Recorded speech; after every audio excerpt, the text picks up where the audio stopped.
Okay, I'll call the meeting to order for Monday, December 2nd, 6 p.m. Review the agenda for additional removal or adjustment of any items per one DSA. Anything to remove? Okay, 6 p.m. Ian Alberson for Bristol Court, Town Green Park use request for annual removal. Come on up, Ian. Public forum. Whoops, I'm sorry. I did skip that. Public forum, anybody wants to speak? Here. I didn't think Is so. that on the agenda? Okay, now. I don't want anybody to say they didn't have an opportunity. Thank you, Peter. That audience could be very rowdy. Okay.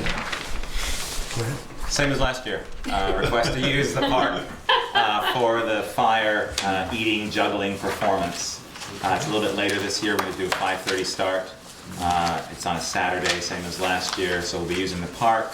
Actually, before that, we'll use 4:30 to 5:30. We'll have lantern making in Holly Hall upstairs.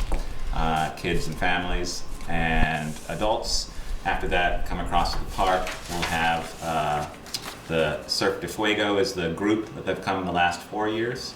They'll be setting up, they have their own insurance. We can get the town on their insurance, similar to last year. They'll have a roped off area, and we'll do the performance for about half an hour, and then we disperse, we clean up. I set up a sound system to just do music, and then they wrap it up, and then people who are there walk down Main Street. It's kind of a procession, but not. It's a very loose kind of thing. People go down, and then we have the setup, same as last year with the fire pits, food and fire pits by Tandem and the National Bank, and on the other side by Tree Goods and Art of Maine fire pits over there as well. And we have the fire department doing fire watch for the event, same as last year, which is fantastic. So everything's looking pretty organized at the moment. Okay. Will we allow Lumen to use the park? On, what day is it? What day? December 21st. December 21st. With the same The same. rules or as previous years. Right. Yeah, I'll second that. Okay. Any more discussion from the board? Hearing none, all those in favor, please say aye. Aye. Opposed? Okay. Thanks. Thank you. Porter, We're ahead of schedule. we're ahead of schedule. Come right up. We're ahead of schedule. Glad I came early this time. It was amazing. 5 minutes. Yeah. We can waste that real easy. No. No, not on you, Okay. but somewhere else. So I wanted to update you on the trail network generally, and then talk more specifically about Memorial Park, and then just give you a sort of a preview of where we're headed for next year. Sound good? Good. And of course, if you have any questions. This was a really big year for us because in previous years we've done some trail work sections, but this year we were able to get all the way through, which was pretty exciting. So we have new trail from Basin Street to South Street.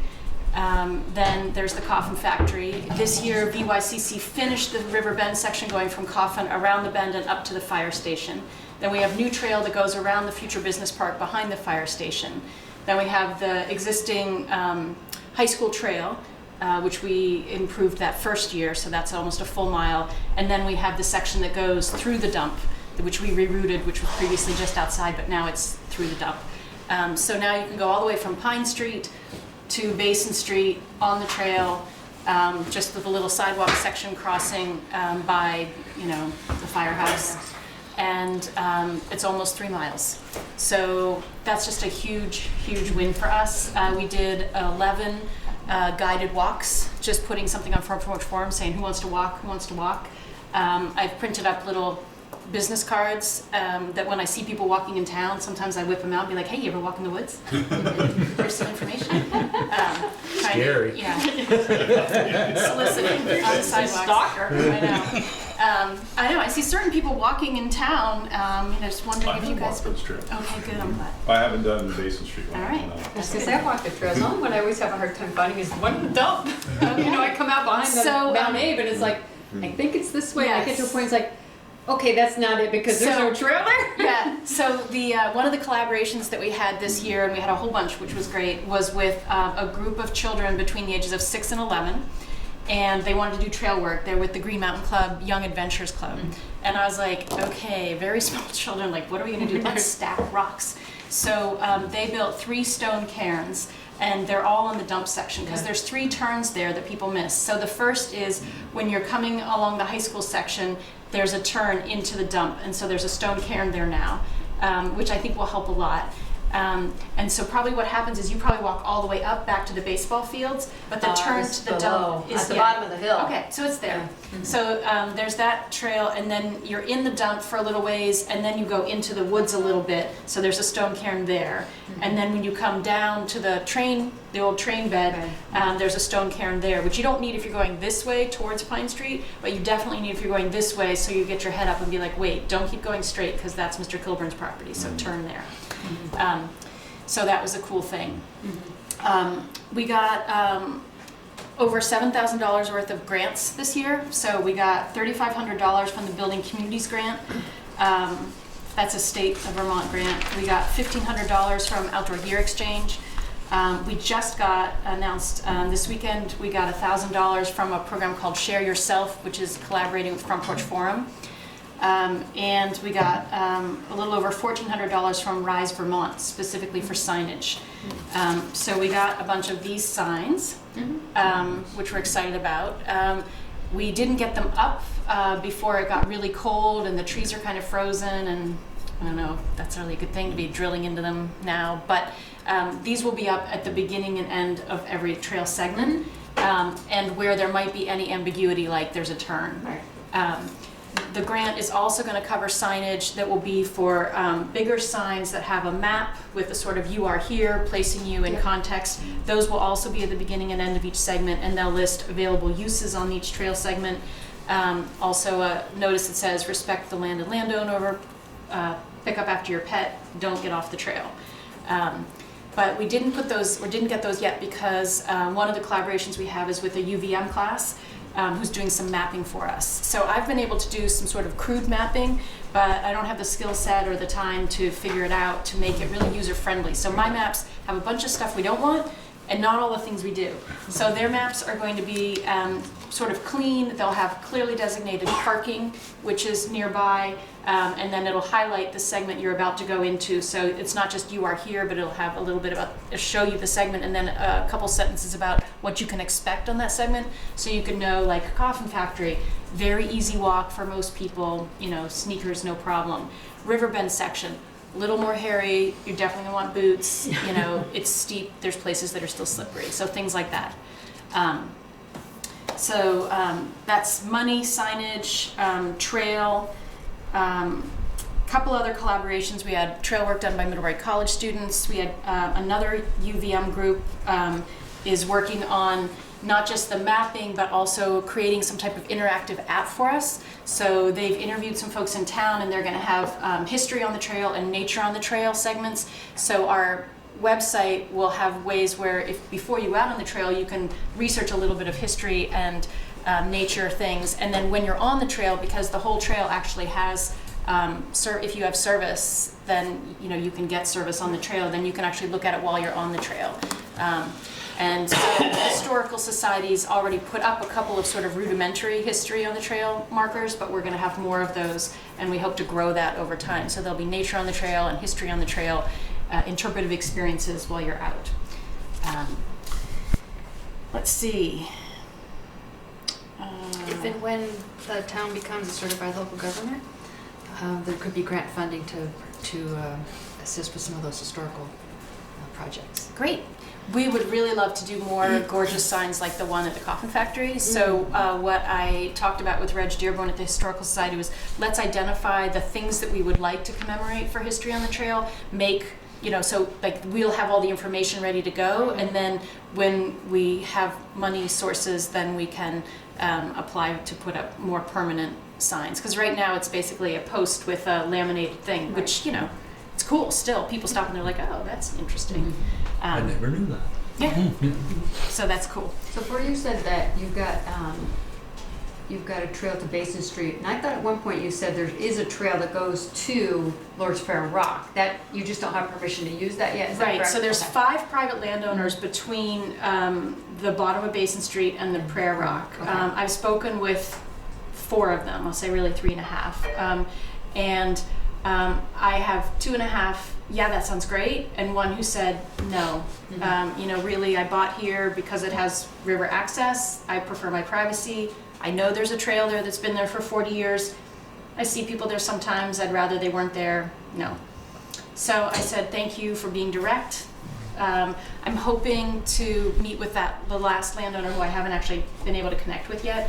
And if that person says yes, I will see if I can get actual formal easements from all of the landowners who are willing in that section, so that eventually we may be able to develop that section if either the landowner who's there now, who is fairly new to town, and I hope that once they've lived here for a while and feel more a fabric of the community, that they'll see this as a cool thing, as something that is an improvement to property value, and something they want to be a part of.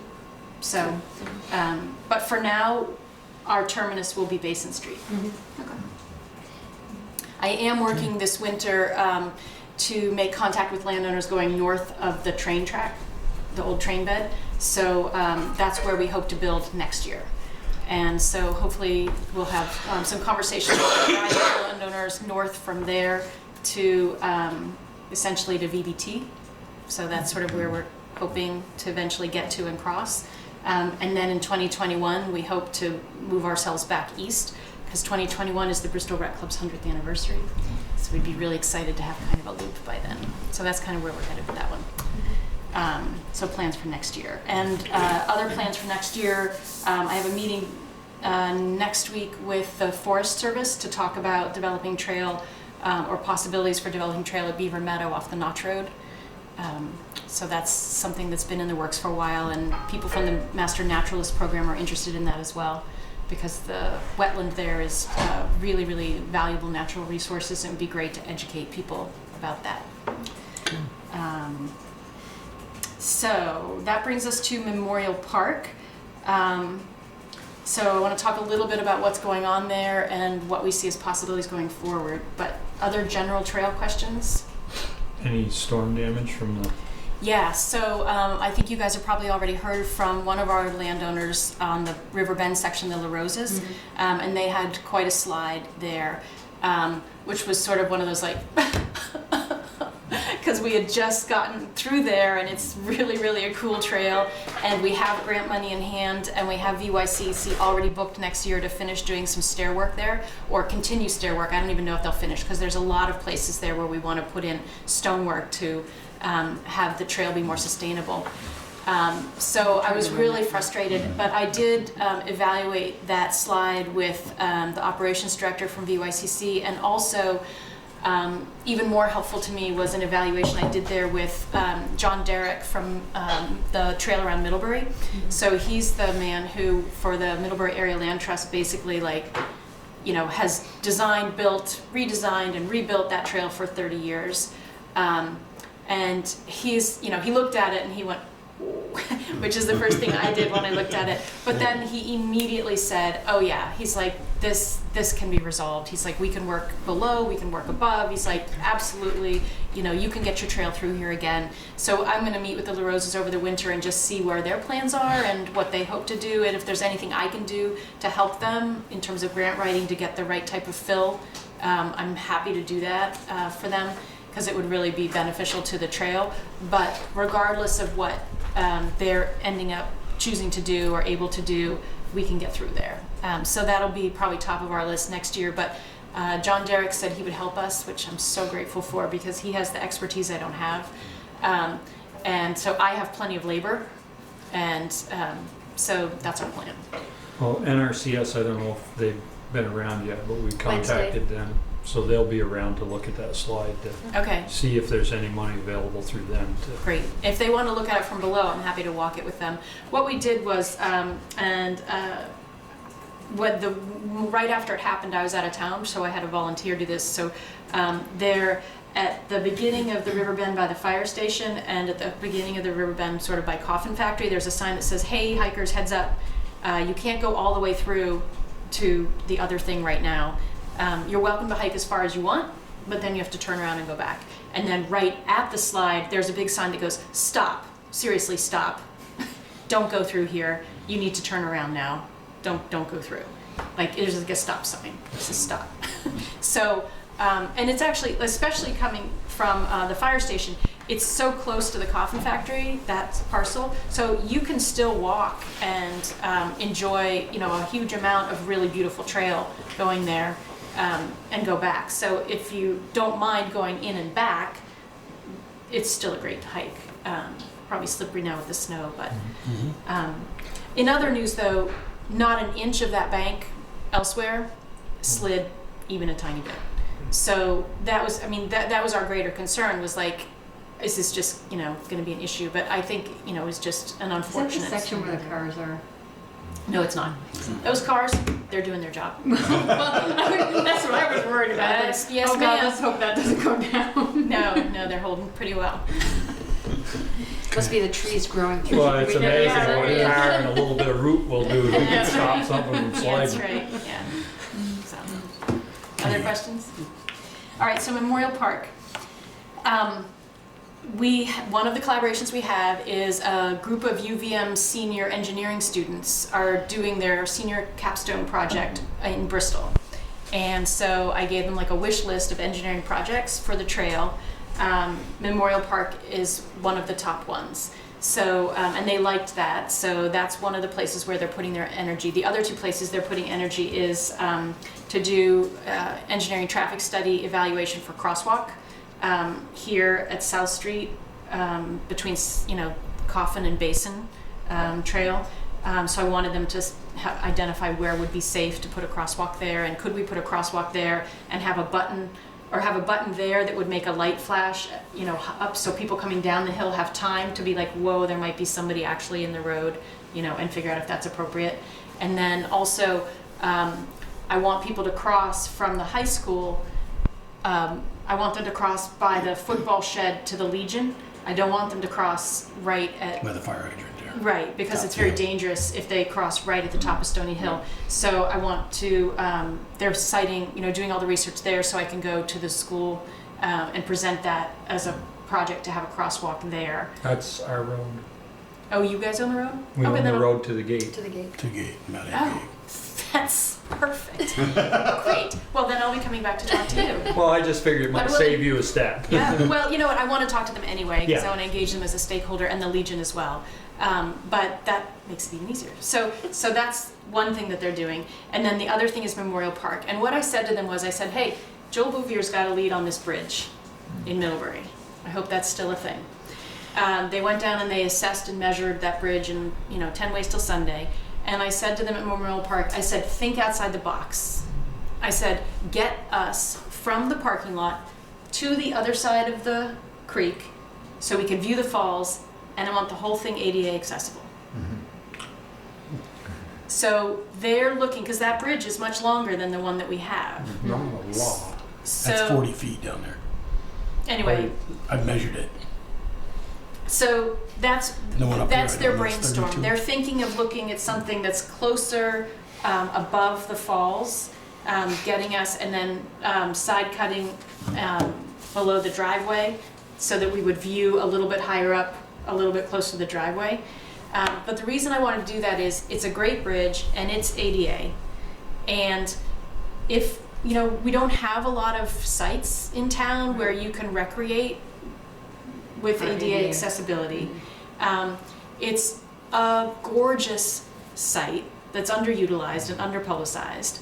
And I just think if we've got the bridge and we have to redo everything, let's just think outside the box. So especially, and this was after we closed, because when I was there with the site visit with them, was when the tree, we saw that the tree had torqued the stairs. And I was like, and Kristen was with me too, and they were like, that's untenable now. So that's what they're doing. They're you know, and I don't know what they're gonna come back with. I don't know where we go with that next, but I think that's where we are right now. And I said, just come and see what you can. So their capstone project is a year-long project. Their fall semester was doing all the assessment and all of that stuff, and I'm going on Wednesday to see them present to their professors what they have on that. And then next semester, I guess they'll be doing more detailed work, etc. And what I said to them is what I hope to get out of this is a workable design and some rough estimates so that we can then figure out where we would find that money and, you know, et cetera, et cetera. So that's them. Cool. And so I've applied the last 2 winters to the recreational trail program for the state of Vermont for asking for huge amounts of money. Didn't get it the first time because we didn't have our easements all in place in time for River Bend. So I said, never mind, we'll do that elsewise. Didn't get it last year from Memorial Park with that really expensive timber and stone thing, probably because we weren't creating new trail, we were just improving a trail, and it was like not even 0.1 miles of trail for astronomical cost. And then we had the bridge anyway. So this year what I'd like to do is go to them and say, I want to get money to have VYCC help us design a trail on the other side of the bridge, even though we can't really get to the bridge right now. But you know, what I want to do is create that loop on the other side so that you can go as far as we can down the edge of our property on the Baldwin Creek and then come back. So if we get that loop built, that will actually make our bridge project more attractive pricing-wise, because then we're connecting to an existing trail. Does that make sense? So that's, and this is, this will be something more like $17,000 for a full mile of trail, new trail construction on town-owned land. So I think that we're more sexy. And I've applied 3 times. She wants to give Bristol money. She's really excited about this project, but you know, we haven't had the right project yet. Yeah. So that's what I'm applying for. We've passed the pre-approval process. So the full application is due December 17th. I will need a formal letter from the town saying that the town supports construction of the trail, and I can't remember, they have very specific wording which I sent you last time. It says, the town of Bristol supports this construction on town-owned land, and we are committed to continued public access to the trail for recreation in the future. So they want to know that you're willing to have recreation and you allow this action. So that is one thing that I do need from you before the 17th of December. And hopefully we'll get it this time. Just modify your letter from the last time. I think that's what she does. That's fine. So. Do we need a motion to support that? Consensus? Consensus. I think if Val does a letter, I mean, doesn't that give consensus? Right. We have a consensus to have Valerie, we have a consensus to have Valerie, Yeah. and the board support the grant, and I'm expecting somewhere around the 4th of July to get that bridge. The 10 weeks start on May 27th, the shutdown on Main Street in Midbury. Oh, I thought we wouldn't get it till they were done. They're gonna take it out next summer.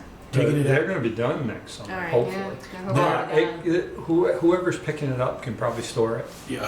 I'm hoping, Somebody we know? I can't fit it on my little white truck, it just won't fit. So, Yeah, I'm sure we can store it somewhere, right? What?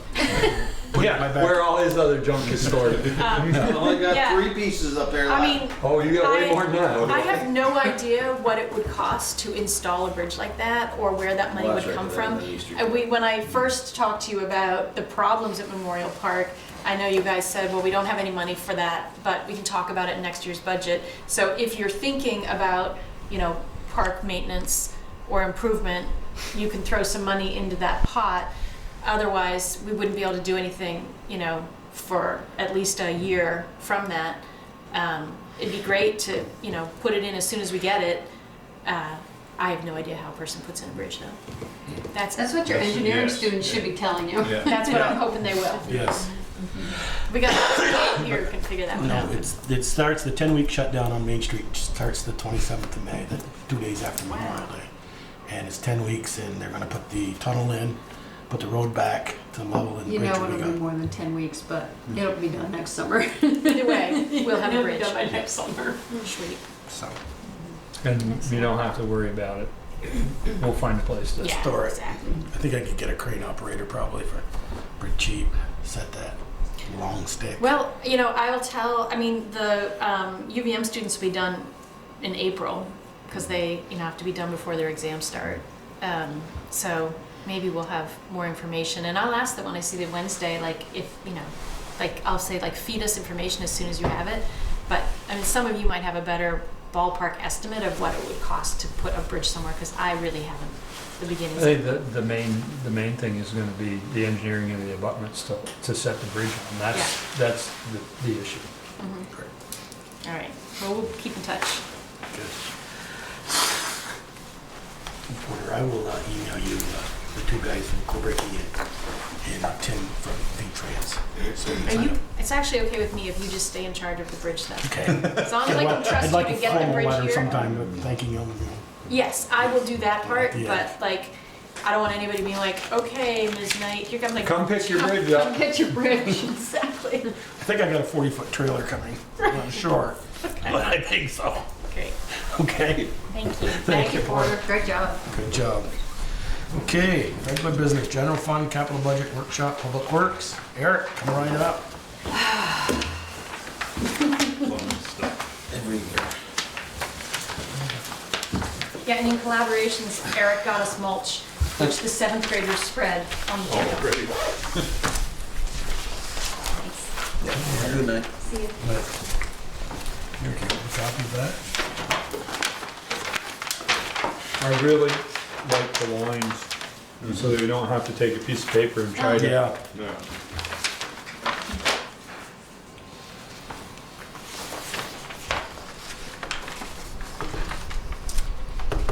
So,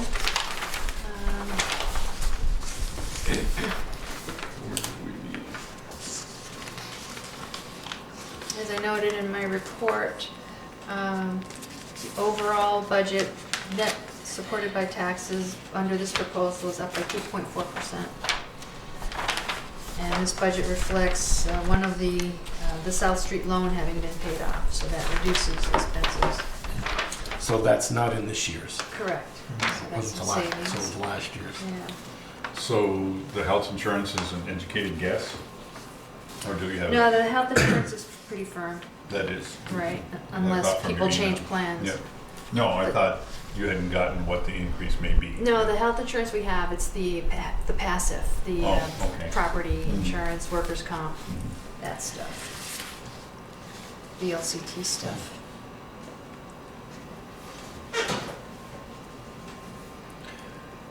Eric, I know you've done a lot of work for the water department. You haven't done any billing yet.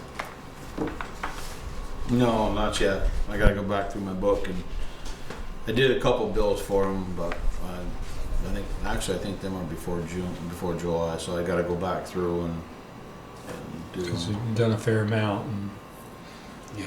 we probably, in fairness to our budget on that end, we need to know where we're at with you as well. Mhm. So this is up till, it says here, the 31st of October. All these Right. This line. Right. Which is 33% of the way Yeah. through the budget. Now, one possibility, it's small pickings, but under miscellaneous revenues, might want to consider bumping that up a little bit, because each year it's been over 1,000 in miscellaneous revenues. So we budgeted 2,000 left. Right. Mhm. We undershot it, but, You're at least, well, actually, no. Well, no. You're at we're not there yet. 1,035 and Yeah. Yeah, and they're only a third of the way through, so. Right. Yeah. Mhm. Well, what's usually under miscellaneous? What usually gets coded under that? I have no idea what that is. I think part of that are the overweight permits, which doesn't amount to a whole lot, really. It's only about $500 a year. Yeah, I was gonna say they're not that So where's the expensive. rest of it come from? Right. So it's, Revenue from it's all scrap out. metal or something, or? That could be. We usually take 1 to 2 loads a year to Burnett's for scrap, so that could be the rest of it. Yeah. So it's however Jen codes it, or if it doesn't fit in something else. Right. Yeah. If she doesn't have a line for it. Yeah. That's good. could we, I would leave it at 2,000, I Yeah. would say. And, yeah, or at least 1,500. I mean, it's not a problem if it goes over on the revenue side. Right. It's only a problem if it's way under. Yeah, that's right. Yeah.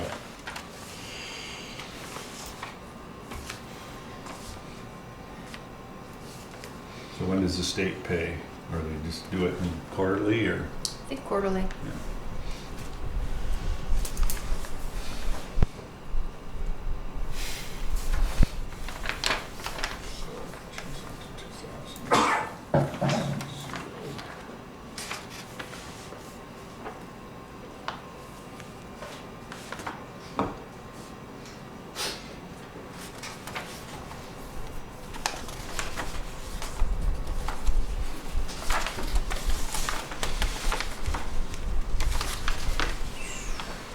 So,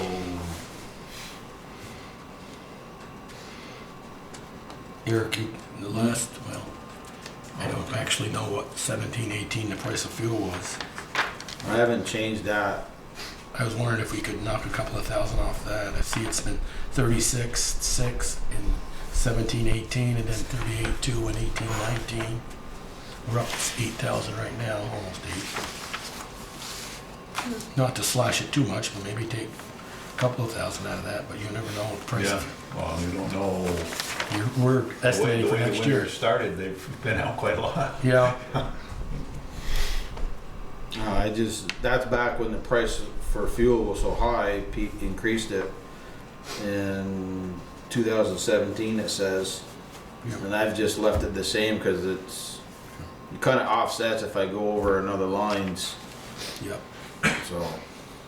I mean, if you take that, Valerie said we're a third of the way through.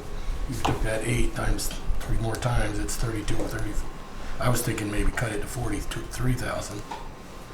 Not a lot, but if you go over, you go over. It's not like, well, we're running out of fuel, we gotta wait till it's June 15th. We gotta wait 2 weeks before we check the trucks up again. That's up to you guys if you want it. That's up to you.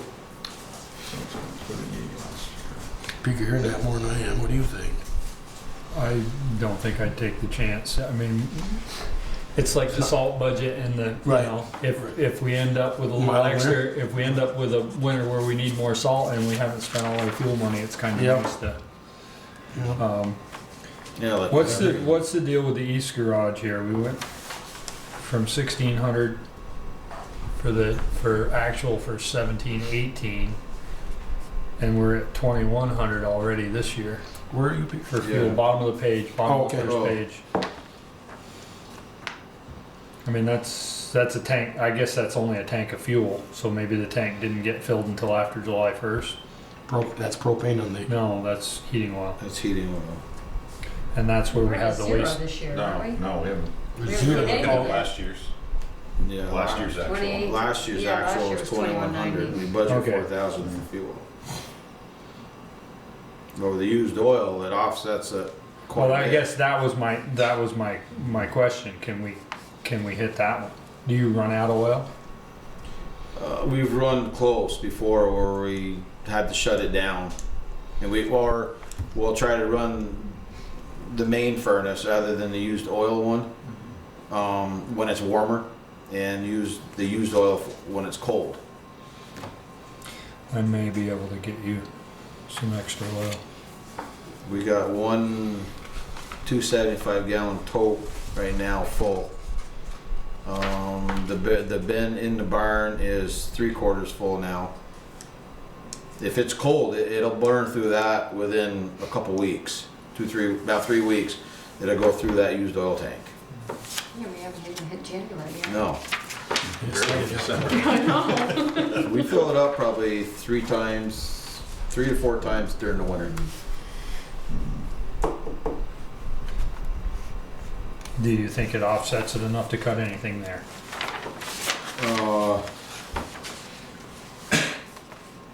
You could probably do 1,000.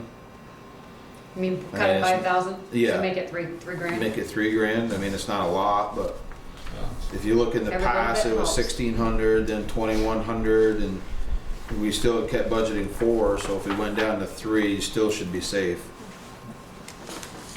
As long as we keep the used oil coming in, it should be good. You get quite a few of them out there tonight when I was over there. Yeah, I haven't had time to dump them yet. Look in that pan in the inside. Pan? There's something leaking. You know, The big tank? So Val, I'm assuming that the highlights for the insurance, workers' comp, disability, and liability, you don't have those numbers yet? Correct. They'll probably go down though, right? Yeah. Eric, is there, back to, contractor repairs. We were 3 months in and we spent, Yeah, that was the Oh. international. I was gonna say, yeah, a lot of that is to do with the international. okay, that was not contractor repairs to come in and fix washouts and things. No. Okay, that's equipment repairs. Yeah. Okay. So next year, if everything goes right, should have Okay. that. So did our propane price change so that, The reason I went up with that is because we've been pushing it. Like we budgeted 3,000 the year before, we went 3,100. And then we're already at 2,700. Yeah. And we're not quite halfway through the year yet. So Getting colder sooner. right, and that's Yeah. just it. It's getting colder sooner, and it seems to be staying colder longer. And we've been pretty good about keeping the barns down at 55, unless we're working in them. Then we'll bump them up to like 58, 60 if we're working in them. Then we Oh, turn them wow. back down at night. Well, I mean, 58, 60. well, try to- 60, if you're working, 60 is 60 is plenty warm. warm. Yeah. Yeah, if you're working in there, so it's plenty of warm. And So- you've got that door sealed up so that we're not, Which you one? put on the west side, Not great. Oh, the gray barn. yeah. No. Could use some more. Actually, Some more we rubber. need more. We need more of a buffer. Yeah. It's packed down now again, so we got to put another layer. Okay, well, that's heat loss there. So. Yes, Yep. yes, it is. Yep. I saw it tonight when I went in. Yeah. No, we've put our buffer up already, but it's been, of course, with the rain and the packing, it's packed. We got to put some more on it.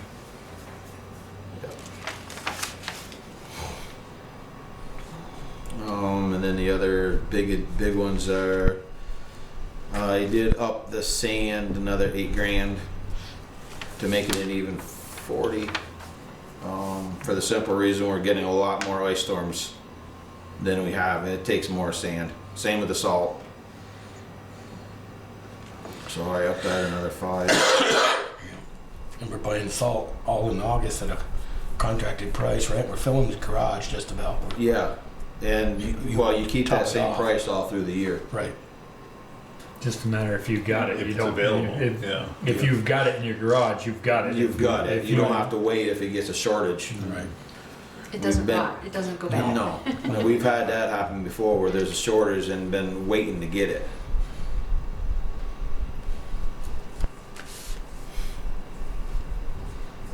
And I went down on the signs. Well, you went down on chloride too, is that? Yeah, I went down on chloride. Well, this year here was a wet year, so to speak, and they didn't spread much chloride. So I figured, You have stuff left over. yeah, I'm full right now. 6,000 gallons. So, Now, if I'm remembering correctly, you said it costs $1,800 to spread one load. yeah, it's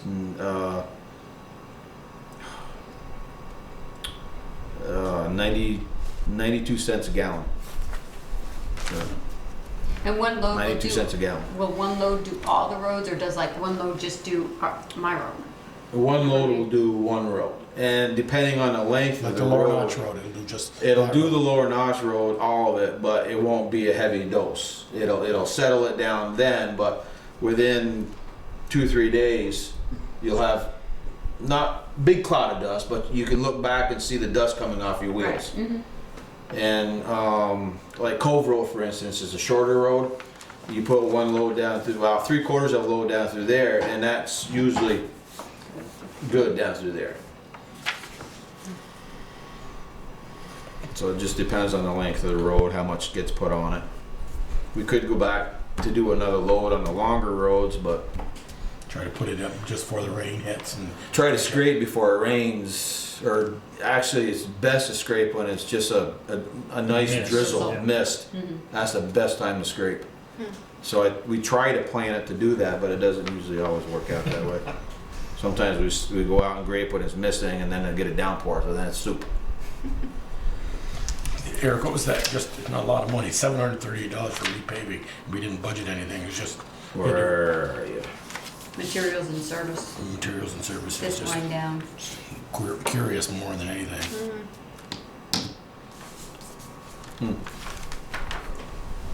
What page you on, front page? Second page. Second page.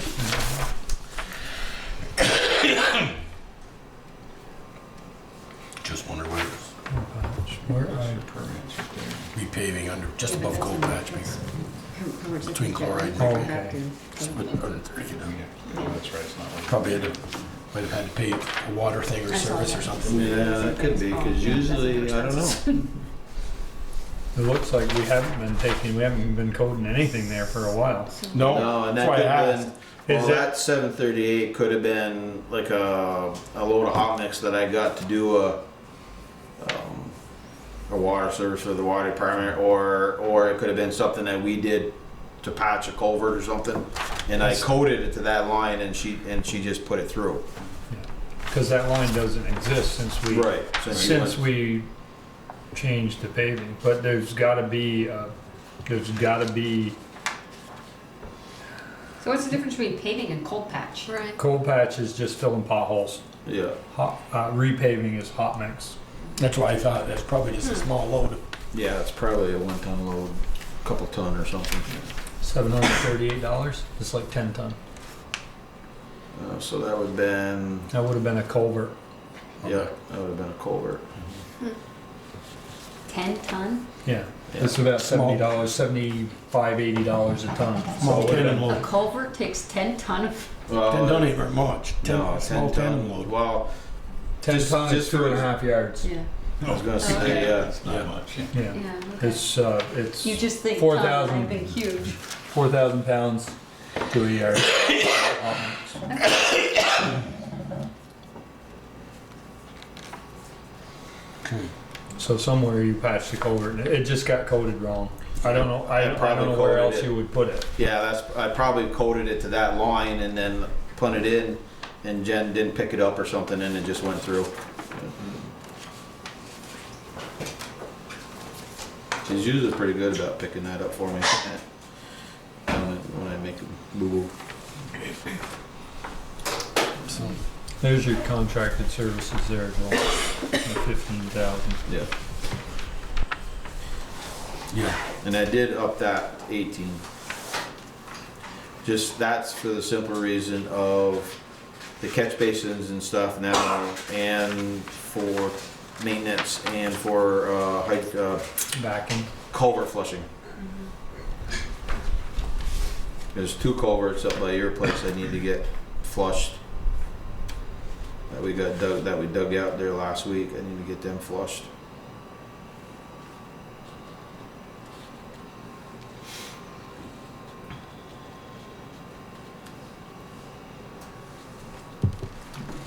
Okay, any more questions for her? I have a question. You have pagers and two-way radios, right? Two different things. Pages of, yeah. But there's a line for pagers, and then down here in the miscellaneous, it says 2016 two-way radios, et cetera. So I was just trying to figure out why they weren't in the same line.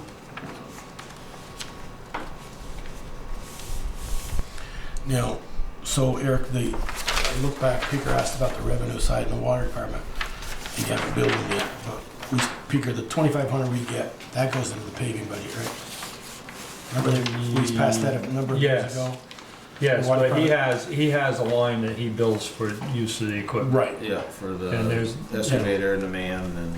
And I know that they did delete just up the road from your house there.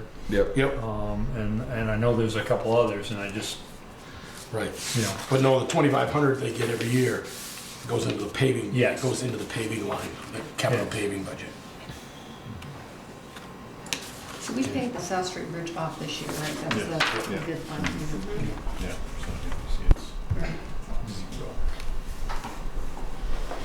yeah, so we can save the rest of that. Yeah, pretty much. you realize that our labor is more than half? That's typical. Yeah. Our labor's more than half what? Way more, half the budget. Oh, yeah.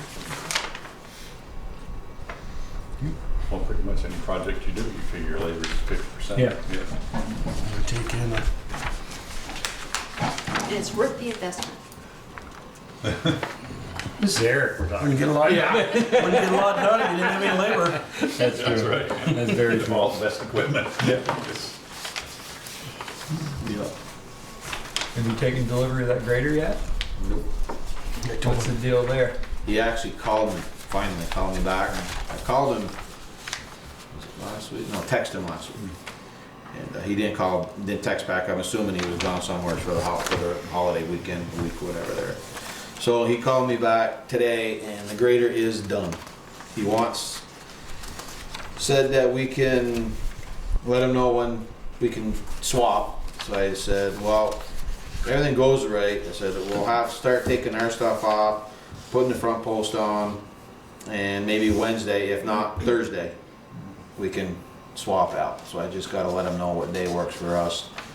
And then Andy called and left me a voicemail saying the same thing, the grader's done. He would like somebody to go up and go over it, look it over and make sure everything's good before it gets sent down here. So Mike is gonna go up, if we don't have to plow in the morning, he's gonna go up first thing in the morning and check it over. Somebody else going, two of you going? Just send him. Just send him. You'll be thorough. Oh, yeah, I'm gonna worry about that. Oh. Be a list a mile long. So, Rather have me busy. Do we wanna go over the equipment schedule while he's sitting here?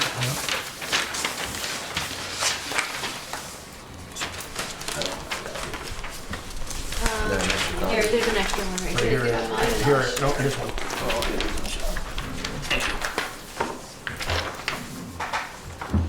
I found that nice new salt. I had nice new shelf. Oh, yeah. Well, not so new anymore. No, it's gotta be 10 years old, isn't it? Yeah. 10 now. So one thing that Eric mentioned to me is the idea of changing the vehicle replacement schedule from 10 years to 8 years. I think, what we found the last couple times around is we're dumping money into those trucks at the end. It was the same thing we found with the police cruisers. We were dumping a lot of money those last 2 years.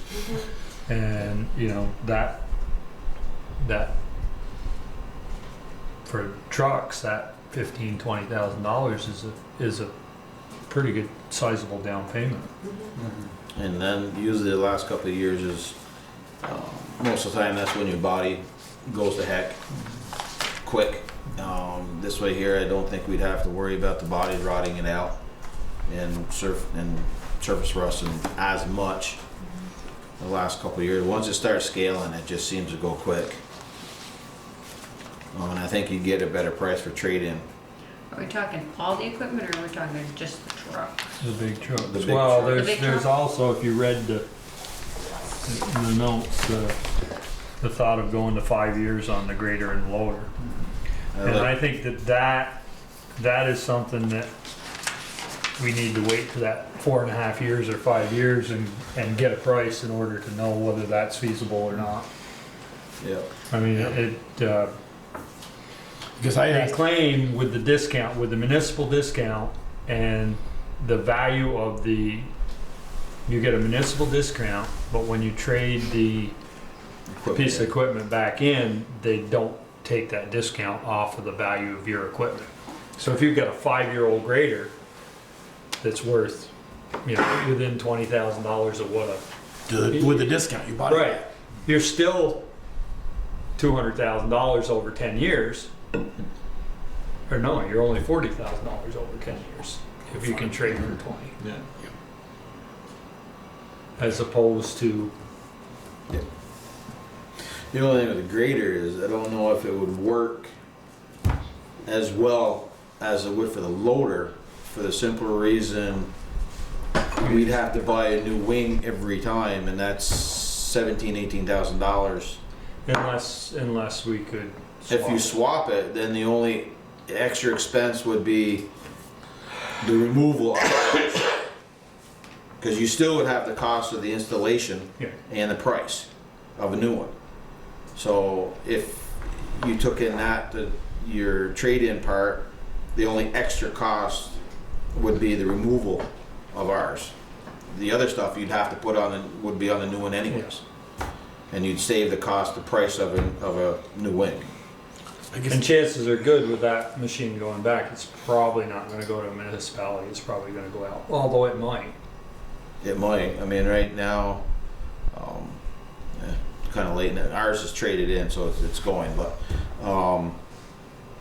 there's a guy up in Maine where Kale and Tony go hunting, is looking for a grader to buy to plow with.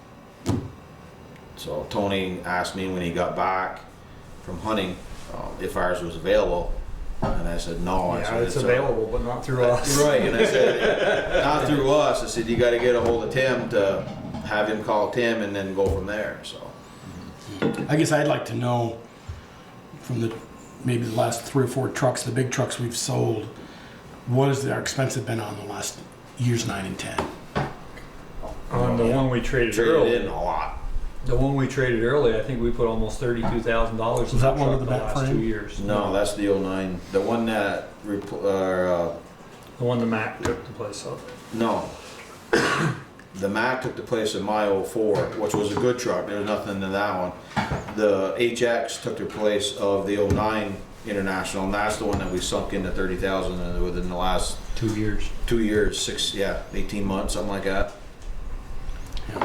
I mean, I wouldn't mind budgeting for 8 years, and then, you know, there's sometimes we have a village truck, like, you know, I say a village truck, one around here, that might, you know, that thing don't owe us a dime, and then we're on year 8, and say, you know, we're gonna keep it another year. I get it, it could, something happened, but, Well, the engine could go. right, well, I told Eric, that's one we gotta get rid of early, for another engine, which we Well, didn't have to replace the engine. If you did the 8-year thing, you could always come to that 8-year mark, like you're saying, and reevaluate that Right. particular truck. That's what I'm saying. And say, well, yeah, Budget for we it. can push it out another year.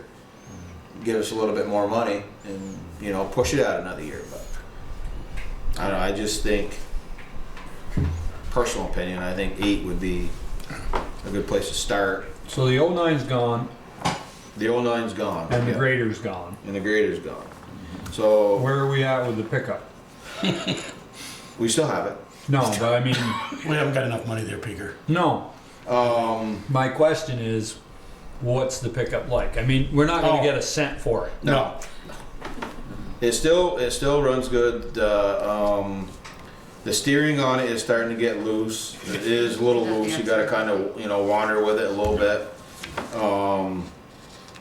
So they haven't been drinking, Bruce. Nope. Just kind of wander. There's, what is on it?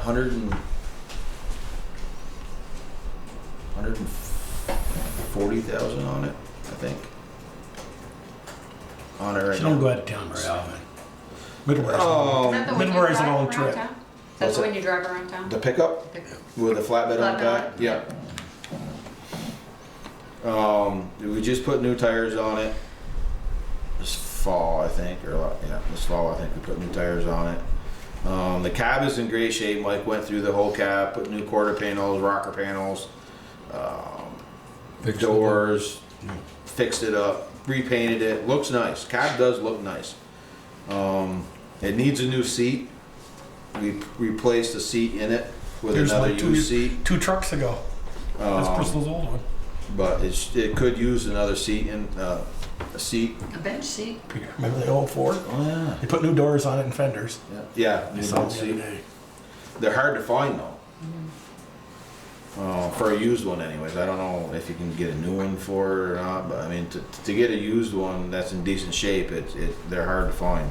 Well, it's an old truck. It's an old one, yeah. So Every seat in the 01's gonna be in about the same condition. Yeah. But mechanical wise, it seems to be fine. The reason I'm asking is because of the schedule. Yeah. I want to know what you're thinking because we definitely need to change because these 2 are gone. So we need to know. Are Well, we you looking got at next loader year or are there's- we? Next year there's nothing, and the year after that is the loader. Because next year was supposed to be the grader, but that's this year. Right, but And we the skipped loader is- over the and- pickup. And we've skipped the pickup twice now. That's why I'm asking what kind of shape's the pickup in. Can we skip it again? Um, Or are we going to next year want 2 pieces? No, next year is just nothing. Nothing next year. Because the Galleon moved up to 1920. Maybe we put the pickup in and put a little more money to get maybe in See, from I'd like, 33,000, maybe up to about 50,000. well, I'd like to get a like a 350, 450 in that range, flatbed dual, so I can have a slide-on sander on the back and a V-plow.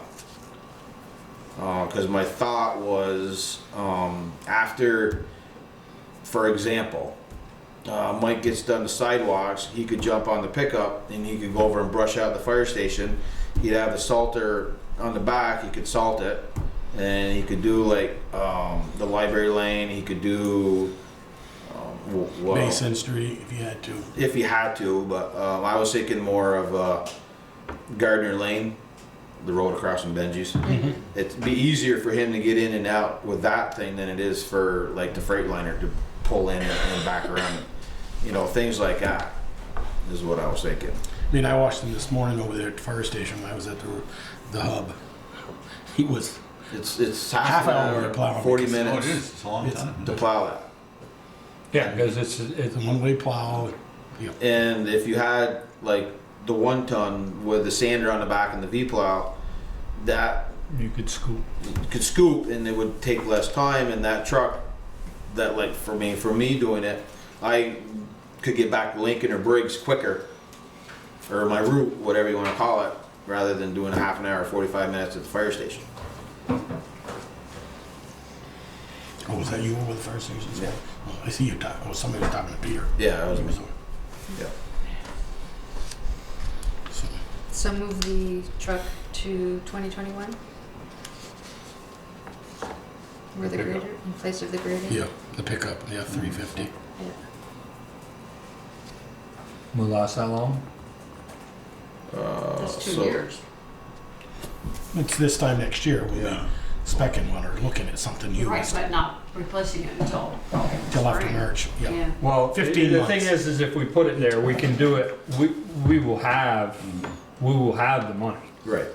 We'll have the money this year because Well- we've got 50 left in the account After we paid for the graders. after we Yeah. paid for the grader, and then we owe 100, right? Right. We borrowed 100, so So, wait a we'll, minute. we'll have money enough should we need to do it ahead of time. So at the end, 2019, 2020, there's 204, we took out whatever for the grader. Or we'll take out whatever for the grader, is that Mhm. correct? Another 100. Okay. So there'll be 104 in there, approximately? There'll be 150 in there when we make our Wow. payment for next year. I think Baker we need 150, to, where you get, how you get 100? The numbers there aren't right. yeah, something's not. Because we had 2 something. We may have paid a little more. We may not have quite 50. Well, this should down here, closing balance should be 204. Right, we'll update those numbers. Yeah. Yeah, that 204 is not accurate. Yeah. But I think that F-350 or 450, like Eric says, you know, even a good used one, I think with a V-plow, Well, I think you're that's gonna the have other to thing. I put was 50,000 there. I was think you're thinking, gonna you find know, something. something 3 to 5 years old, somewhere in that range, 30,000 miles on it. But even so, you're gonna only Something gonna like have to that. pay for the truck, you're gonna need the V-plow and the sander. Right. Right. You're gonna have So it's gonna be more than. 15 in those 2 items. Right. 7,000 for a V-plow. So bump it Another- up to 40,000? Oh, I'd bump it up to, I'd bump it If to you're 50. including the V-plow and the sander and Yeah, purchase, you got a purchase, aluminum you're body. gonna have Yeah. to make I sure you would have bump enough that for to that. 50,000 to me. Okay. For 2021. 2021, yeah. Take it and put it over here. Yeah, so just update those numbers. Yep. Yeah, because I don't think this 204 isn't accurate. I don't remember now what we paid exactly down. We were gonna have 50 left, but I think we ended up paying 170 something instead of 100. Plus the mower came out of that too. That was Well, prior to the prior to the grader. Yeah. And we bought the wing out of that too, right? Well, that's part of the greater price. That was part of the whole grader Yeah. price. Yeah, I think I remember Jen. I think it was like 35. I know it was 50 and there was like another 17 that had to come out of there. Yeah, I think we're down to like 35. 35 seems to ring a bell. Which would be about right. If you take 50 less than 17, you'd be. 30. So we should have $40,000 in that account right now, Yeah. and we only need. If we get the next- in 1920, we only need 100. So we'll still have So, 35,000. Then if you buy it in 2021, you're gonna have 120 in there. Right. And if you only spend 50,000, No, you're not gonna have 120 in there. well, no, there's The no appropriate. allocation. The allocation in The 2021 appropriation. is 120,000. I think as Peter said, we get these numbers flushed out, freshened up. So, well, I don't think we need Nickel and dime it. nickel and dime that, but we need an idea of the schedule. Right. So Right. if you're thinking that pickup needs to go, the only thing I'm wondering about is that international truck that we just put the engine in. how long is that going to last? Yeah. Yeah. And Oh, do Eric we- said that's 2020, 22, 23, right? Is that low I think pro? it's 4 years left on it. Yeah, it is. But if we're gonna change the schedule, if we're thinking, if we're worried about that truck, now might be the time to deal with it. That's my thought. And you could. I mean, I hate to You need to say. slide the loader out another year? No, the loader's fine. We'd end up having to put a set of tires on it if we slide it out.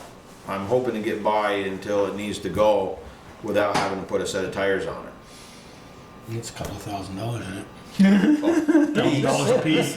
Each tire's $1,000 in it. No, they're more than that. They're probably what, 25, $3 grand a piece. Yeah, I bought the cheapest ones I could buy for mine and they were $4,000 a piece. Well, mine And are Stark mine are a Winnow's little- tires for their grader were over $6 a piece. And how many, is And it of course, they four got the or- big Four white loader. European ones or whatever, but they were over $6 a piece. Thank God we're. So they're probably $2,500 a pop for the So tires what for do the you loader. guys wanna have Valerie, we'll slide the F-350 over there and just put a number of 50,000 in the 2021 column. And then see where you can move that, figure that low pro and get these Well, numbers fleshed out for next meeting. Yeah. Do you have any information on what was done to the International and how long that has lasted with, if anyone else has done it, instead of replacing the whole motor? I have not. I don't even. They sent me a thing for an invoice, and all this. It just basically gave the diagnostic of what they did, and then The hours. the work that they did to it, as far as this part and this part and this part, and So have they done that with other trucks? Do you know? I don't. What'd they give us, a year warranty on it? Year warranty on material and labor. So any new part that's been put on is a year warranty, and the labor associated with that part. And they put a new head on it, correct? Yes. I guess you still haven't answered my question as to whether you would want to. You've got those three pieces there, the next three in line: the pickup, the loader, and that international. Well, figure just to throw a screwball at you, would the time to talk at least about maybe leasing a loader and get us through this home? And get I rid of don't- the low pro early? I don't know that he's not worried about the loader. Yeah. Well, he just said about the tires, that's all. And you talked about leasing one instead of buying one.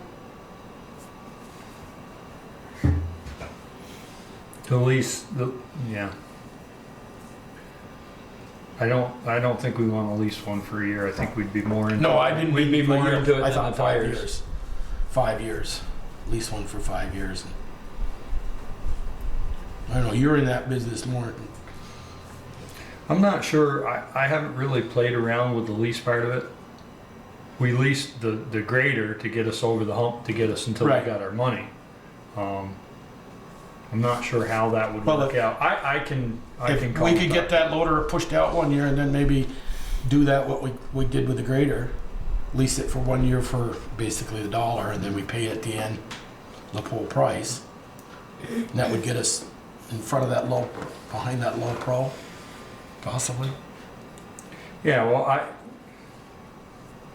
keep going back and asking about that pickup. Does he want that pickup replaced before that truck?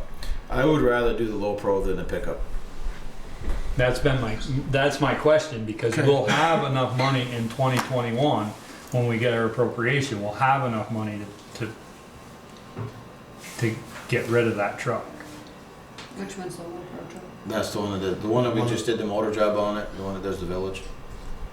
To me, like I was going to tell you, I hate to say it, but if for some reason the pickup just completely calved, we could get by a couple of years without the pickup. You've never had one until we got that. Until we got one from the water department. So we could throw signs in back of the Freightliner or whatever other low pro that, small truck for the village, throw signs in that and pull the trailer that we normally do with the pickup. That we can still get by without the pickup. And then just in a couple of years later or whatever, then purchase, something. But to me, Because in 2021 we would have the money. We might even You would have the money for what? For the low for the pro? low pro, or well, we might even have the money for both, depending on what you were to find for a pickup. and the Freightliner, I think that was total between the truck, chassis, and the equipment was, man, I almost think it was 160. I got the invoice that back at the shop, but I think we're sitting here, I think we have Valor sit down with Jen in there and get the numbers straightened up.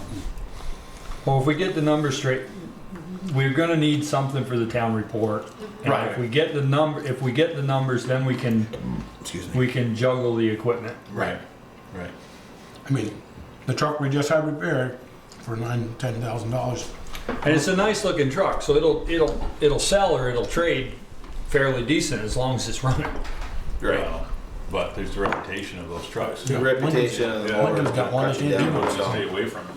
Yeah. Well, no, Sandy took it in trade, but he's having a heck of a time selling. Lincoln's. Yeah. For a Freightliner, same as actually, Lincoln's got the Freightliner, but they went one size bigger than what I got or what we have. They went with I think ours is an 80 and the 80 series, and they went with a 90 series. So it's a little bit more heavier and Four-wheel beefier, drive. four-wheel drive. But you wouldn't go. I mean, you're not talking. Ours is 4-wheel drive and everything. Yeah. You're not for this low profile truck. You're not talking a 4-wheel drive truck. I'd like to. So you'd run a 4-wheel drive truck doing the village streets as well. You don't have to use it in four-wheel drive, but in case the way me and Pete set it up, or were talked about it before we got done, was that way if for some reason the Freightliner went down, you still would have a 4-wheel drive truck that could still do Basin Street, Briggs Hill, Estes. That's what that new 1-ton with the V plow and the sander in the back is going to be able. We've to do. moved that 3 times. Yeah, but you could, but if you moved it out and you purchased the, I don't know, that was just our thought when we were talking about when we did the Freightliner, was to have, I think you have 2 trucks have exactly two the of them the same. same. And rims can slide back and forth, and tires and equipment, parts. But it's eventually it's all up to you guys and the people anyways. And I think putting a 4-wheel drive in there isn't gonna be that much more than. And you could cut the price down considerably if you went without a stainless steel body. Which this stainless steel body that I have on the Freightliner, I am not impressed with. I would not recommend anybody to buy one of them. I told that same thing to them, to Starksboro, when they went with their Kenworth. So, Well, that goes back to the theory, if we're going to trade them every 8 years, maybe we don't need stainless steel bodies. Well, the idea was we were going to switch the equipment right, we're gonna switch equipment onto the new When's the last cab time we chassis. done that? back in the 70s. 70s. Yes, I was gonna say. But you could cut the cost down on the new truck considerably, but not going stainless. Okay, Okay, so we can talk around. yeah, we can talk this forever, so. You could. Get the numbers and Yeah, we'll yeah, let's get some numbers. out what you're gonna Right. do. Right. That's fine. And if it, And you have an accurate number for the, I think you got a quote both ways on that truck, you probably don't still have them. For the Freightliner? Yeah. Do you get a I quote? have the invoice for what we have now. But do you have the difference in the bodies? I'd have to look through in the file to see. Because But Pete, so, Pete I'm did just keep saying for a budget number for, Yeah. right, Pete did keep a file on it, so I'd have to go in the file cabinet and look and see what it is. so that'll give you a number that we can use here for a budget number. Because the 140,000 is probably not realistic if you're gonna go with four-wheel drive. Actually, while the Freightliner is once, I think, if I remember right, total price on the Freightliner is about 160, and that's full stainless steel body for four-wheel, everything. Well, I guess 135 is what we have here. I was So looking your at- 140 would be pretty close. Yeah. Okay. Yeah. Well, Eric, you've been early, so we'll let you. Or anybody's got any more questions for Eric? Yeah. Unless you want to stick around for the next few items. Yeah, I can. That's Yeah. fine. Well, thanks for the budget stuff. So I guess we'll sit back down now. No, because You can sit they're there. coming up right next. Policy ready for winter maintenance. Oh, yeah, you're- Private road. Well, actually, I think the next one is The grant summary. okay. Yeah, grant summary. Grant first. summary. Better back roads. Right. This Mountain is Street. yeah to explore enlarging the basin on whatever you call it.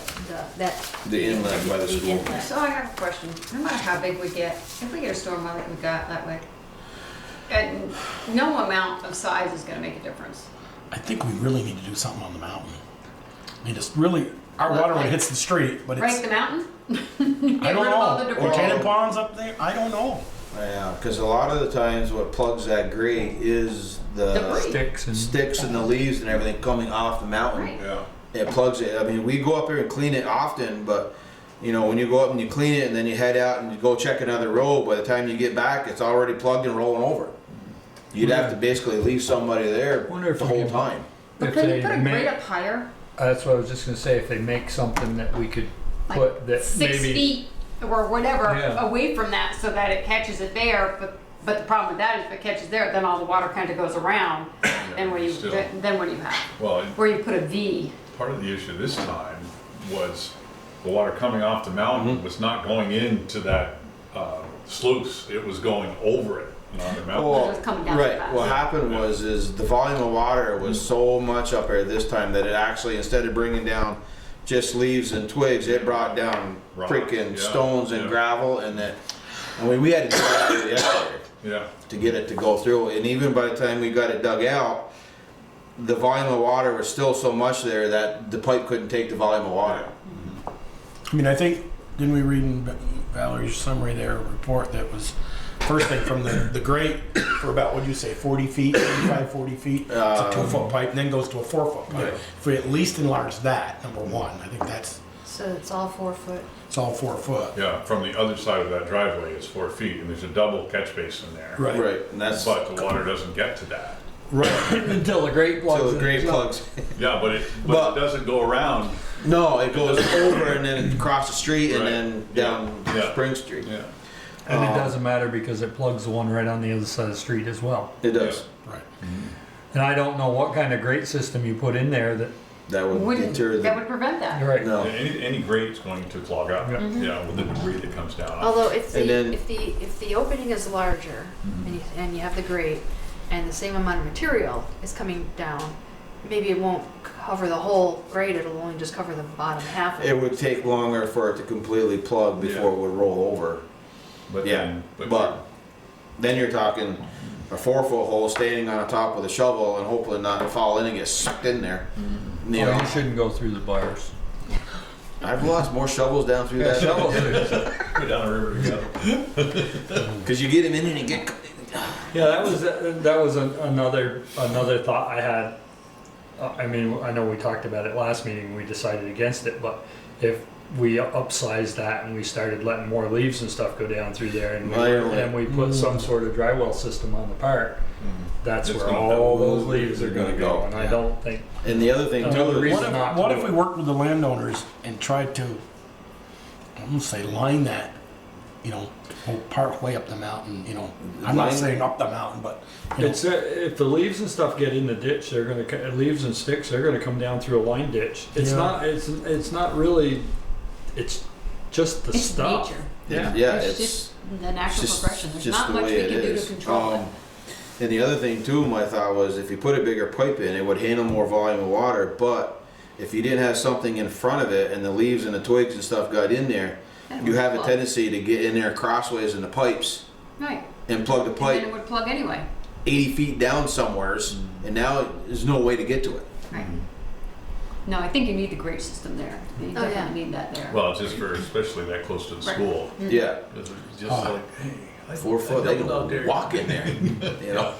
But maybe a different design of grate too. well, I was wondering what if we More dug into the effective. bank picker and put blocks in the water, so it's a bigger channel and we actually made a curb, you know, away from, widen that ditch out a little more, all paved, and then we put a curb there so it doesn't jump, maybe an 8 or 10-inch curb. But you're still gonna have Yeah. a massive amount of water trying to get through that hole.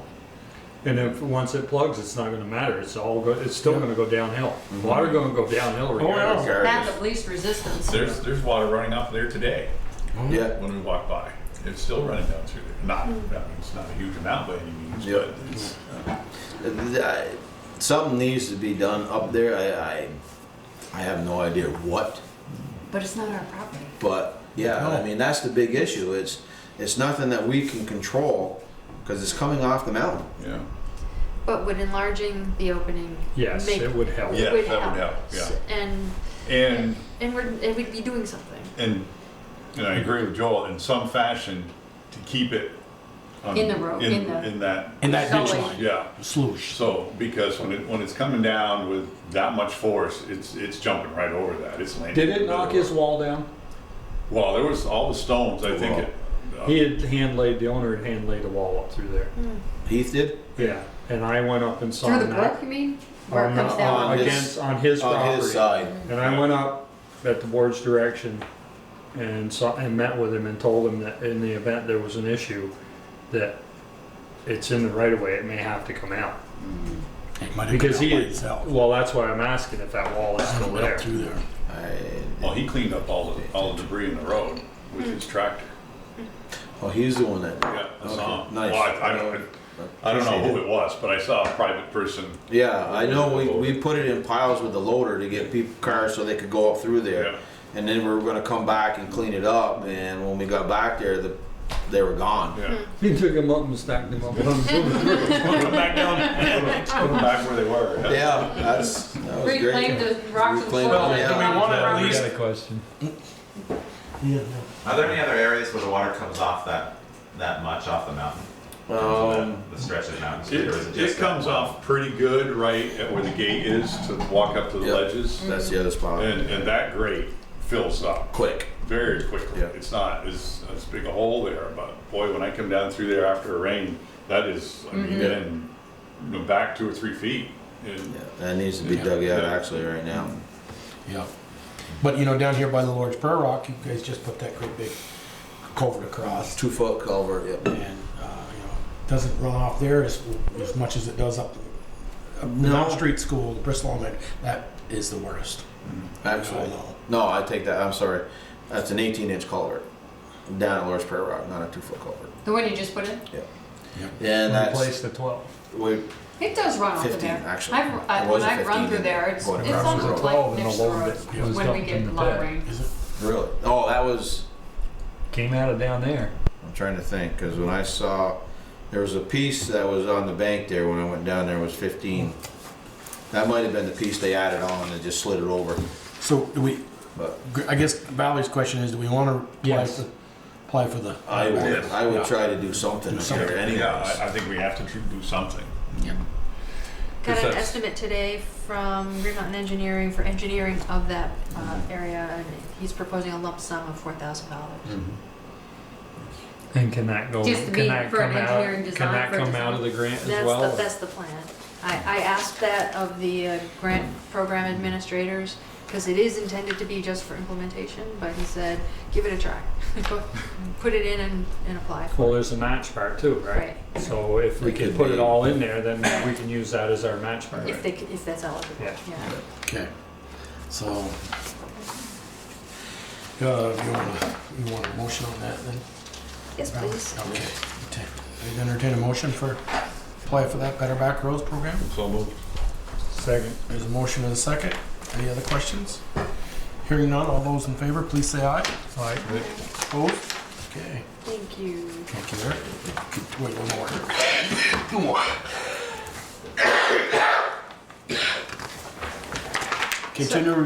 Go ahead. Continue review of preliminary draft, Bristol winter operation plan and policy. I don't make it? Don't know. Oh, well, there's. I'm gonna get some over water. there. You can get some water. I did not distribute another draft. I just wanted to give you an update of what I have done since the last time. I did do some other exploring. One thing I've added to the draft, you'll see later in the next iteration, on the discussion of plowing with sidewalks. I found some interesting language in one of Colchester's documents. They have a nice, well-developed winter maintenance plan, but it covers all kinds of other things too. It says, although the town shall strive to maintain safe walking conditions on the sidewalks to the greatest extent possible within the limitations of its resources, the town cannot keep sidewalks continuously free of ice and snow, and offers no guarantee and/or assumes any liability that sidewalks will always be free of ice and snow and present no hazard to the traveling public. So, last year we just got a lot of complaints about ice buildup, and because some places the sidewalk is not even, and just kind of puts it out there that, you know, No, I think that's good. moderate people's expectations of what's possible. Can you push that V plow down, or is it just like gravity when it hits, it's done? Can you pressure it down? No, you can pressure. That one has flow and down. So you can actually pick the tires off the ground with it. Because I know the last storm, it was like 2 inches of snow, and so it wasn't Yeah. down. Well, I think what happened is Pete? yeah, Pete went out and plowed, and the ground was still soft. So I think he tried to keep it up so he wouldn't dig the lawns up, is what I think he was doing. Because he said that a lot of times he had a hard time telling where the sidewalk was. Well, If you go out that first time and everything's nice and level, it's hard to Oh, it is. see where you are the Yeah. first time out. Oh, I understand that totally. So I think that's what he was doing, is trying not to carve people's lawns up first time out, so. Well, they're not gonna complain to him. No. No. Oh, go. Okay. So the other, So as you build this, can you build it in where, so you have language in terms of a little bit more protection for the town, or at least detail, can you have it where you can put the onus on property owners? or to Can suggest we that put they that take in there? initiative to Yeah. keep their sidewalks clear? Yeah. I'll keep mine for my house. I do. Yeah. You know, it is recommended, or it is the property owner or business owner's responsibility, in, you know, like a symbiotic relationship with the town's work that's done. Because if you don't have that, some will only accept that the town is doing the plowing, and, you know, will accept that language, and when someone slips and falls, they're just gonna say, well, the town tries to do it, you know, but I think it needs to be stronger in suggesting that property owners and business owners should shovel. Well, I just can't believe that business owners don't clean in front of their business. It's terrible. It's, Yeah. And you have some people who are very vigilant who do, and then Yes, there are. complain about everyone else. Yeah. There's some woman that goes out there and she shovels all day long. I don't know who she is, but she does a hell of a job. She goes, I've seen her down in front of Snaps, and Oh, really? yeah. I think she lives above Harmonia. I think it's one of the two gals there. She'll go down there and shovel, and if somebody comes out, gotta get to their car, just a minute, I'll shovel you a path. I mean, she is, I think she's the one that had like the hip replacement like last year. She was John Moyer's. She was out like the next day or something, like shoveling out by the. So yeah. Well, I'm glad we're having this conversation because Main Street plowing is still not fully formed, because it's a constant conversation. Bristol Core's had several meetings on it. Eric has attended their meetings to try to come up with a plan or expectations for dealing with Main Street sidewalk clearing, because there are sections that are not regularly This cleared of morning, there were ice. quite a few of these. Right, and it was Well, more that's of because a, the storm came in late, didn't turn the light on. Right. So you got cars that still, that park. now that all the storefronts are occupied, that might be less of a problem, but when there were vacant storefronts, there was nobody to take responsibility. Well, I for- would say this morning, a third of them hadn't been shoveled, and it's all packed down, and So in terms of a suggested that's on the north side. protocol, I mean, how would we like that reflected in this policy? That the town, Didn't we send a letter to all of the business owners saying the expectation was that they had to keep their sidewalk plowed out in front of their businesses? I thought when Therese was here, we did that. I would think they'd want to. Yeah, because we don't salt. If we come up through there to put anything down, it's sand. Yeah. And a lot of the business owners don't like the sand going into their businesses. So, get out there and shovel. Yeah. so actually, that's an Calcium important chloride. point. We should put a statement in here that the town will not apply sand. Salt. Salt. Salt. Sand only. So we'll do sand only. No salt at the, Anywhere. Well, they don't do any sidewalks. We'll do any salt on sidewalks. See, in Middlebury, they salt on the sidewalks. With road Waterbury salt. does too. And why do we not put salt on the sidewalks? Any reason? Because it's all Because we never have. pretty much. Basically, the We don't- salter, we don't- the salter's older than you and I. Yeah, we don't have anything right now that we can actually spread salt with. Yeah. And then it does deteriorate the concrete quicker by doing the salt. But in front of the elementary school, they salt the heck out of They that. do. That sidewalk's in good shape. It is. Yeah. But, I mean, if Well, it's you, fairly new, it's now 15 years. 98. Oh, it's more than 90, that. yeah, it is a No, bigger my wife was 98. on the board when they did that, so that was a long time ago. We did it after the flood in 04. Oh, for it. Thought it was 15 years, yeah. yeah, so. so business and property owners should share responsibility for keeping Main Street sidewalks clear. I mean, what about the possibility of putting out materials, either sand or salt, to be shared where you can put it out? I talked to Lisa at the salon down there by Hatch, and she said, I think you talked to her, Eric, about Darcy? Yeah, Darcy, yeah, well, to help her with, because Hatch isn't doing it, and then Tree Goods wasn't doing it, and people were slipping down to go into her business.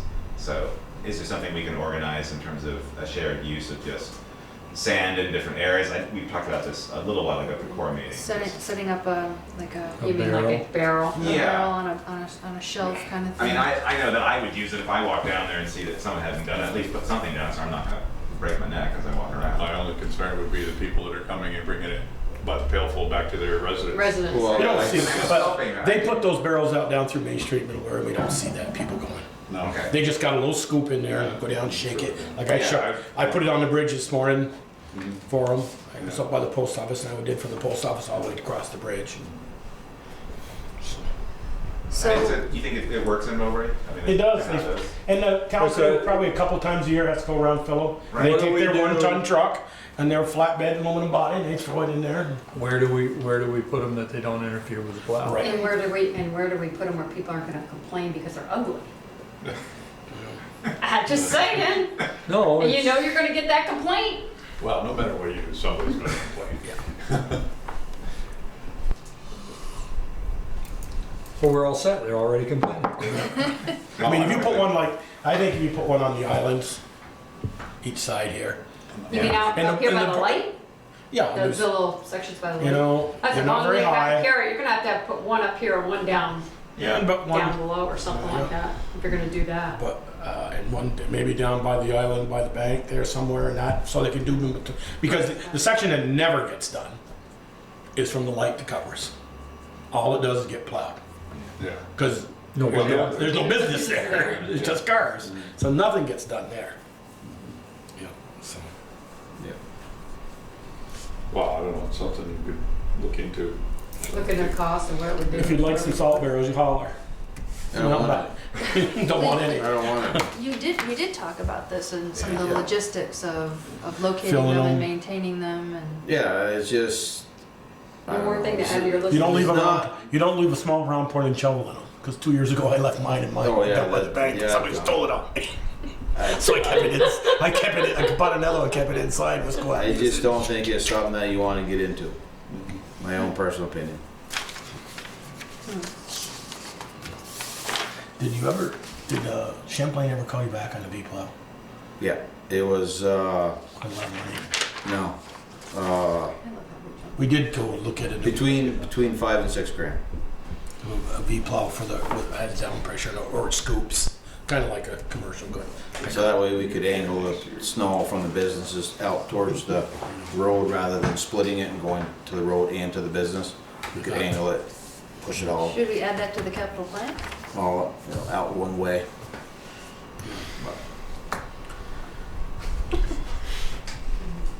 I don't know. Well, we're getting off. Really? You think? We've done the stormwater improvement, so. Yeah. The winter operations plan policy, so. Okay. Well, So can we talk about the Colchester? private drives? So that was the other part of my update, was to let you know that I did follow up on Colchester and shared with you, emailed it this afternoon and put a printed copy on your table of information from Colchester. And it turns out that they were dealing with this for decades, back and forth. Different select boards had different approaches, and the public works director said that the select board at that time in 2017 mustered up the political will to follow through and make the decision to discontinue winter maintenance, basically snow plowing private driveways, because only about, I forget the calculations, but maybe 50% of the private roads were being plowed and 50% weren't. And So Somebody when you somebody say- actually petitioned to have them Right. maintain all the private Right. roads because they said it was unfair. yeah, Which is true.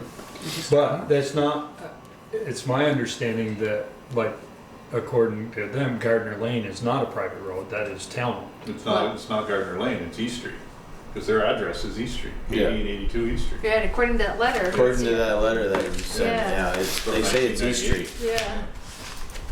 And this one here. So what they're saying is that we own it. Yep. Right. Although, is there a record of it? Yes, well, No, well, it is not on our town highway map. Right, I was gonna say, it's It's not not on on our the town state- highway it's not on map, the but state it's town on highway the, map. it's on the tax map. I don't As a believe- private road, I don't know, but Well, the the- tax maps are not an official map if you ever look at them. They're just for reference purposes only. They're not So, you can't go by them. nobody challenged that in Colchester that Apparently lost not. it. But they also went through a very public process over a considerable period of time.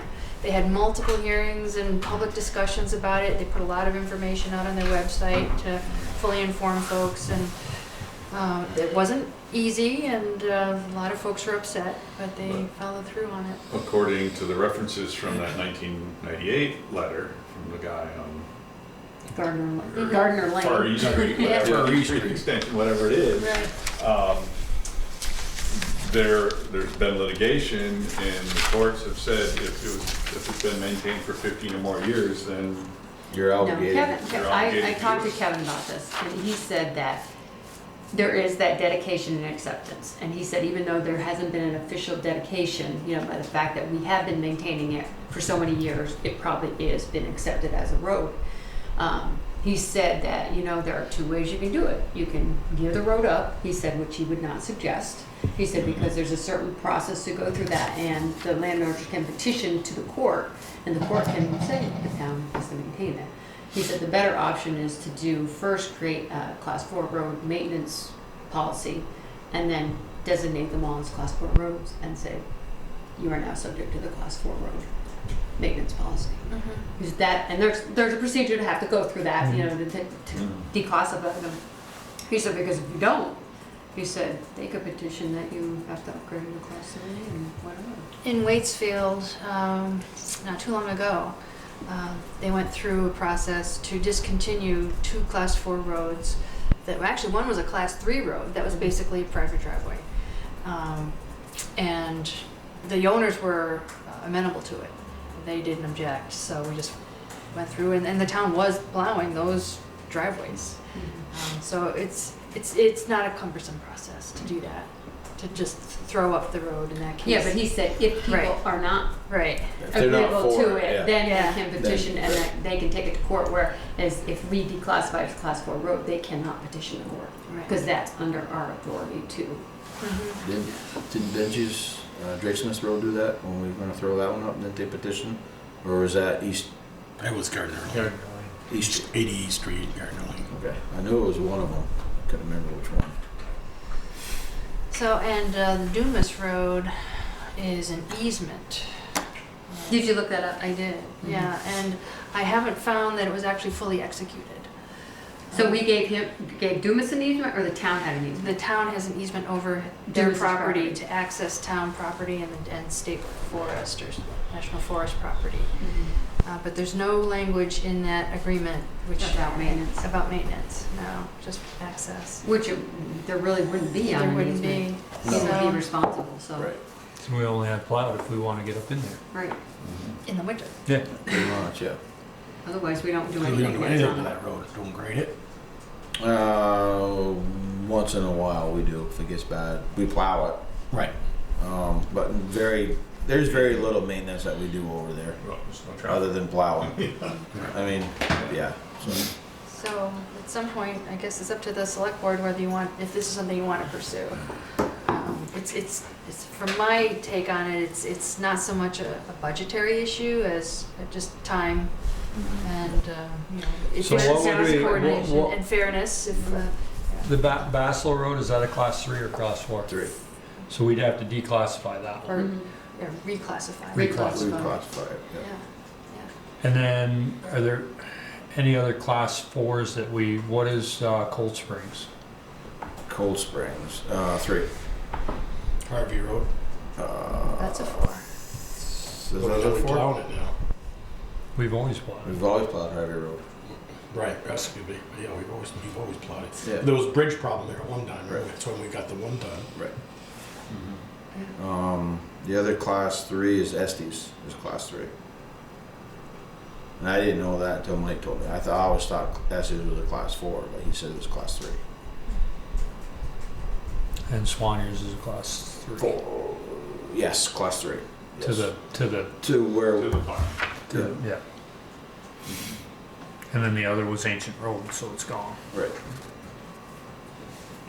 I think some of it has to bear, I mean, we all know we plow roads to make people safe in and out and for school bus safety. So, but all the roads you mentioned just now, only Swanee Road, the bus used to go over. I used to drive that route. I used to ride the bus over that road. Yeah, bus doesn't go up SD Hill, doesn't go up Gardner Lane, doesn't go up Dumas Drive. Even though it stops at the end of those roads and picks up children. Doesn't go down Harvey Road Doesn't because go of the down bridge. Drake Smith. Doesn't go down Drake Smith. I think that can bear at least some food for thought to say. you Well, I know, just think over time, how much money we've spent. It may not be a ton every year, but if you think about over time, how much money and time and energy. Well, Yeah. But, it's time that you can't be doing other roads. Right. Yeah. And I think the analysis that Colchester used to make their conclusions is rational and a good model. yeah, If Bristol's interested in going in that direction. The issue of fairness, public purpose, public resources, and also liability. And I have a call into VLCT. Apparently, they have issued opinions in the past that town equipment or personnel, if there's an incident on a private road, whether it's covered under the town's liability insurance, because it's not doing it's not on. Technically not doing town's work. Right. It's outside the limits or outside the scope. So like on Drake Smith, where a couple of houses are very close to the road, if the wing happens to take a porch I mean- post off or something. It's a perfect example. I mean, a fairly new garage went up there a few years ago. And it is, if it's a town road, then it's in the right of way. And why was a permit granted? Yeah.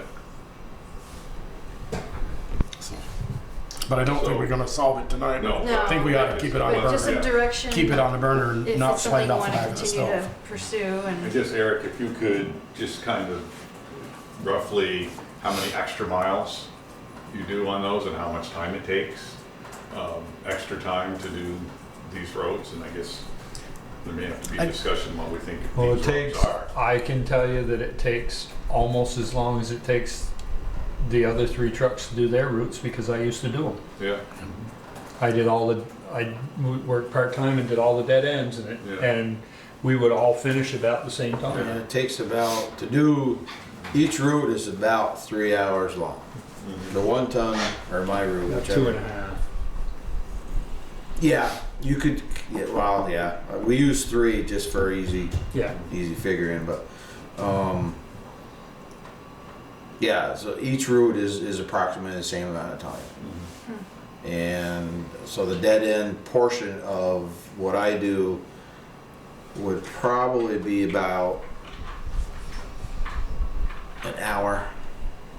Yeah, probably an hour worth of time each time I go out and make a round. That's just plowing.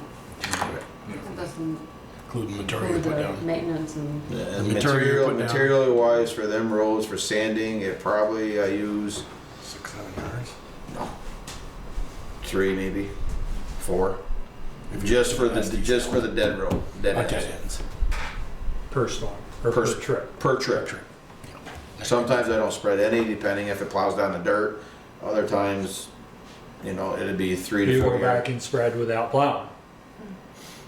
Do I? If there's an ice storm or something. Oh, no, ice storms, they get sanded every time I go back. Yep. Yep.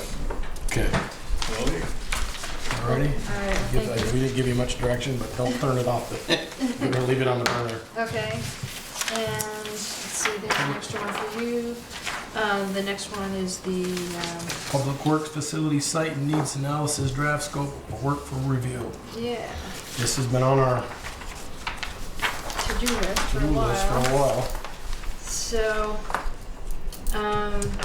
if folks had a chance to look things over, I was hoping for, maybe not tonight if you need more time, but a little bit more background on the site, some of its history. Like I remember somebody mentioning that it was built on fill.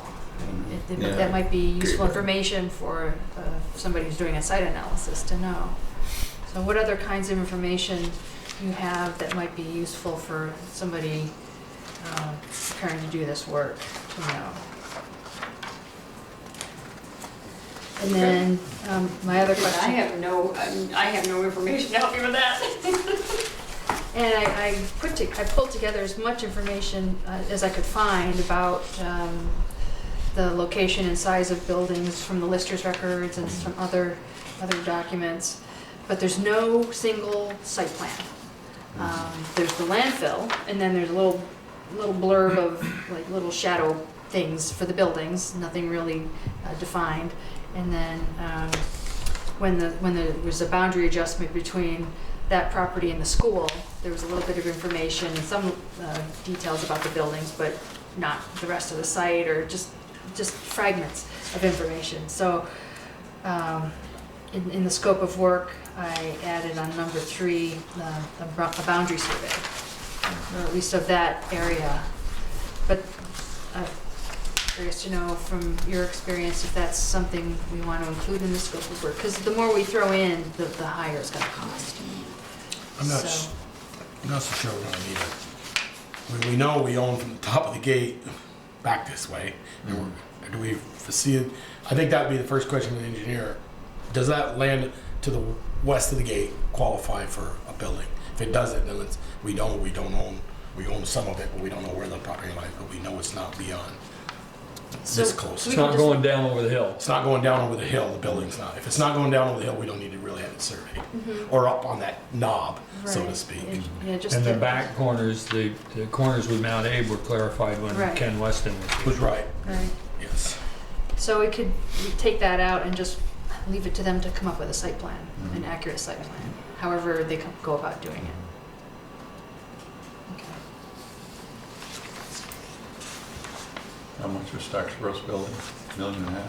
1.3, 1.3, and that included the salt shed.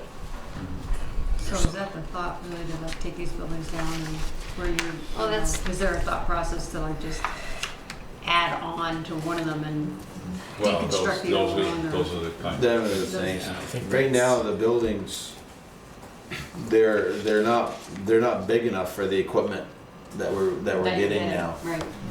I mean, they were back then when they were put up, they were fine, but now you got tandems. The grader now, when the grader does come, we're gonna have to jockey some stuff around in the barn in order to get the grader to even fit. So they're just not adequate size anymore for the equipment that we're using. So really, we're talking about tearing them down. Possibly. I mean, I know it was 2010 we built the salt shed, and Yeah, And redid the floor I and did redid the floor, the green barn, and put a new, right. insulated it, and put new steel on the roof, did we, or just Nope, put new new steel on it, you know? And Insulated. are we still 3 to 5 years away? So we're probably gonna get 15 years out of that. You know, at first I thought maybe to add on to that, and right now, If you I don't think either building's worth it. No. They're worth more than just a picker to go and take it to Burnett's for junk. I was gonna say, if you were gonna consider keeping any of them for cold storage, I would probably lean towards the green barn for cold storage, because you got a new floor in there, a new roof, insulated. Yeah, some interior know, walls now. Yeah, we insulated it, we You had a guys did a slow good winter job. one winter, we insulated it and Yep. particle boarded it all inside, Midnight Construction came in and did that work. did some of it. Yeah. Oh, maybe you can Um, section off a spot to make it for the dog pound and get rid of the dog pound building. But we well, put I just mean, yeah, $2,000 that into that. that's the better of the two building, I think. $2,000 drop in the bucket when it comes to having the space. right, exactly, Peter. Yeah. Right, yeah, depending on what they propose. So which one would you recommend be demolished if one, or? The gray barn. Just because of the fact that we're Because it's on fill and the way the floor is settling and there's voids underneath the concrete now, you go like this with a hammer or crowbar or whatever, and you can hear hollow underneath the concrete. One of these guys, we're gonna walk in there and you're gonna see the truck like this and the front end's down inside the hole. that's why we keep the plow on it. Yeah, to help hold it up. Peter has to come over and show us out and get us out. So in paragraph 4, I mentioned, or develop one or more conceptual plans showing how the physical storage and operational needs could best be met. This is expected to include, well, I should rephrase this to say, possible scenario could include in addition to the existing building, but also demolition of buildings. Yeah. So, Valerie, just hold on, Ian, hold on just a minute. Just a correction. yeah, The 2010 shed is not on a slab. It is on, The grade, yeah, no, it's just a dirt floor. okay, sure. no, That the one- the new shed, the new salt shed is not on a cement slab. It's on Oh. 2 foot thick walls. It's a foundation. Foundation. Poured Poured foundation, foundation. 2 foot Oh, okay. thick foundation Yeah. with a concrete floor. Yeah. Okay. So it's a what Ian, foundation? excuse- Can we, if possible, sort of highlight, you have a little bit about energy efficiency and conservation. Can we go further and sort of ask for more specifics in terms of moving away from, if we can, propane or heating oil? And, you know, add maybe solar in there or heat pumps, that kind of thing. So it's more specific, like energy it's very broad energy efficiency. I don't want it just to be like, hey, we've got energy efficient light bulbs. I think if we're building new buildings, it should be something where Yeah, it should you're be moving away from energy efficient as possible. Right, exactly. Yeah, I agree with that, yeah. And I know that you're opening doors, and so you know, Right. a heat pump is turning that on. It's not going to get you back to what you need to be. So there's going to be some need for propane or oil to To fire recover. those things. Yeah. Yeah. But for stuff that you don't need that, I think we need to get away and try to be as self-sufficient as possible as the years pass. It's going to be a big output of money to get those technologies in now. But as we look 5-10 years down the line, they're going to pay for themselves. Okay, Good suggestion. Yeah. thank you. Good, good. So the timing, I have suggested that January 8th be a due date, and that mid-January, so given the holidays, and that the select board would hire somebody in February, that mid-February through May, they do all their work, and then present conceptual plans to the select board in late May, and in June, and present a final report to the select board. that sound reasonable? Mm-hmm. So we're 2 to 3 years out. Oh, I think, Yeah. yeah. Yeah. Trying to see where it would fit with the budget in 2020, Okay, now under 2022. scope of services 1, Mm-hmm.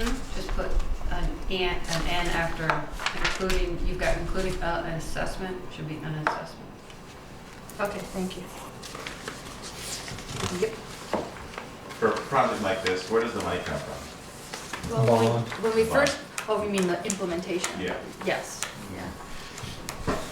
That's why we need, that's why we need everything ahead of time, so Yeah. that when we go, we're prepared to answer the questions that. Justification. Yeah. Do we do it 20-year bond on the third, no, Right. 10-year? So I also mentioned something about review of the conceptual plans with the select board staff and or a subcommittee. Does the select board see any role for committee to participate in any of this? Equipment committee or something? Well, I think it's different than say a fire station or something like that. I mean, aside from the outside appearance of it, the interior. the interior is going to be what's ever functional for public works. They built 3 around this, 2 in this county and 1 just north of us in Heinsberg, and Starksboro and Ferrisburg that's had some great ideas. I've been in all 3 of them, and I think they're all nice. Yeah. Very functional. I like Cirque. It's all Very it's an functional. open space. It's nice. Roomy, elbow. It is a lot roomy roomy in there. And they're, You got space to move stuff around. Yeah. Starksboro is, it's built for 50 to 75 years. Now, What's the one they just built in India? What's that big building going down the hill? That's a state garage. New State Garage. Any other comments? No? Great, Okay. thank you. Okay. I think now, You can leave. It's up. yeah. If you want to stay just for a second with the CFSRF planning loan application approval for water line replacement engineering report requires select board signatures. Right, so That's I the put a copy on your tabletop. This is for- really isn't- I was gonna say, this is No, not new this to is me. Water line This and is- stuff. Pine Street, No, the water line, the lead joint replacement. Right. we talked And about and the that. select board Yeah, we did actually. approved having Vermont Engineering apply for a $28,300 loan, which is what this is. There are still just a couple of details that I need to fill in, but I have the signature sheet here. Because you'll notice on the back page, this weird thing where people have to sign it, which is kind of awkward for an electronic document. So I have this here so that it's approved tonight, and then Jen and I will finalize it and submit it by Wednesday. So that's, I have the Wednesday date on here. Is this supposed to be marked, all these? Right, they are supposed to be marked, so, Does the applicant have any future borrowing plans over the next 5 years and nothing is marked there? so good catch. Yeah, the economic trends is the one I need to fill in, and also mine and Jen's qualifications on the next to the last page. But that's, other than that, there's the financial documentation that Jen prepared. And again, this is a loan application for $28,300 that was previously authorized. Okay. So So all what we gotta do is sign? Yep. We don't even have to vote. don't have to vote, just sign it, okay? So, Thank you, Eric. Have a good night. You Good too. night, Eric.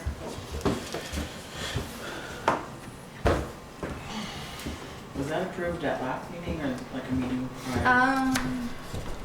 it was when, Alan was here. when Ellen was here. which- I think it was, okay. I think you were gone. Okay. All right, that's going around. Approval of the November 18th, 2019 meeting minutes.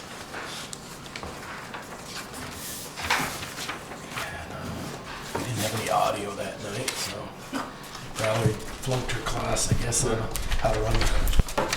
And I'm sorry about the meeting, I don't know what happened to my computer, but literally, Oh, was it total, so everything that could go wrong did go wrong? yeah.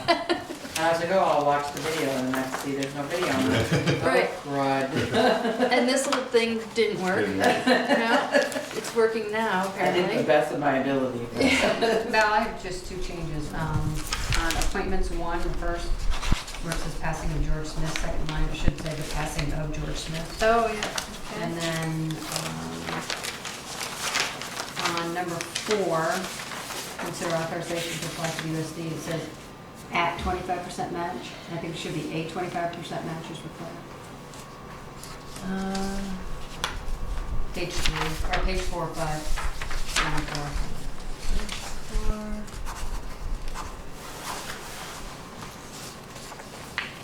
Gotcha. And I just want to acknowledge the correction on page 2, when Jono was appointed to the Conservation Commission, later learned or realized that the term had been updated. So I was going off the old information. So he's appointed until 2022. Correct. And I updated the town webpage, Oh, good. so that's all correct. Great, thanks. So is there motion to approve the minutes? Yep, so moved. Second. Second with the corrections from Michelle. All those in favor? Oh, yeah. Opposed? Okay. Accounts payable going around, warrants? Probably in your pile or Yeah, paper sign. and there's a couple of special permits. Yeah, Special there's an annual, well, this is for the thing that Brad asked for last. You want the warrants, 2 weeks. Russia? Yeah, that's Please. hogbacks. 54,718.78.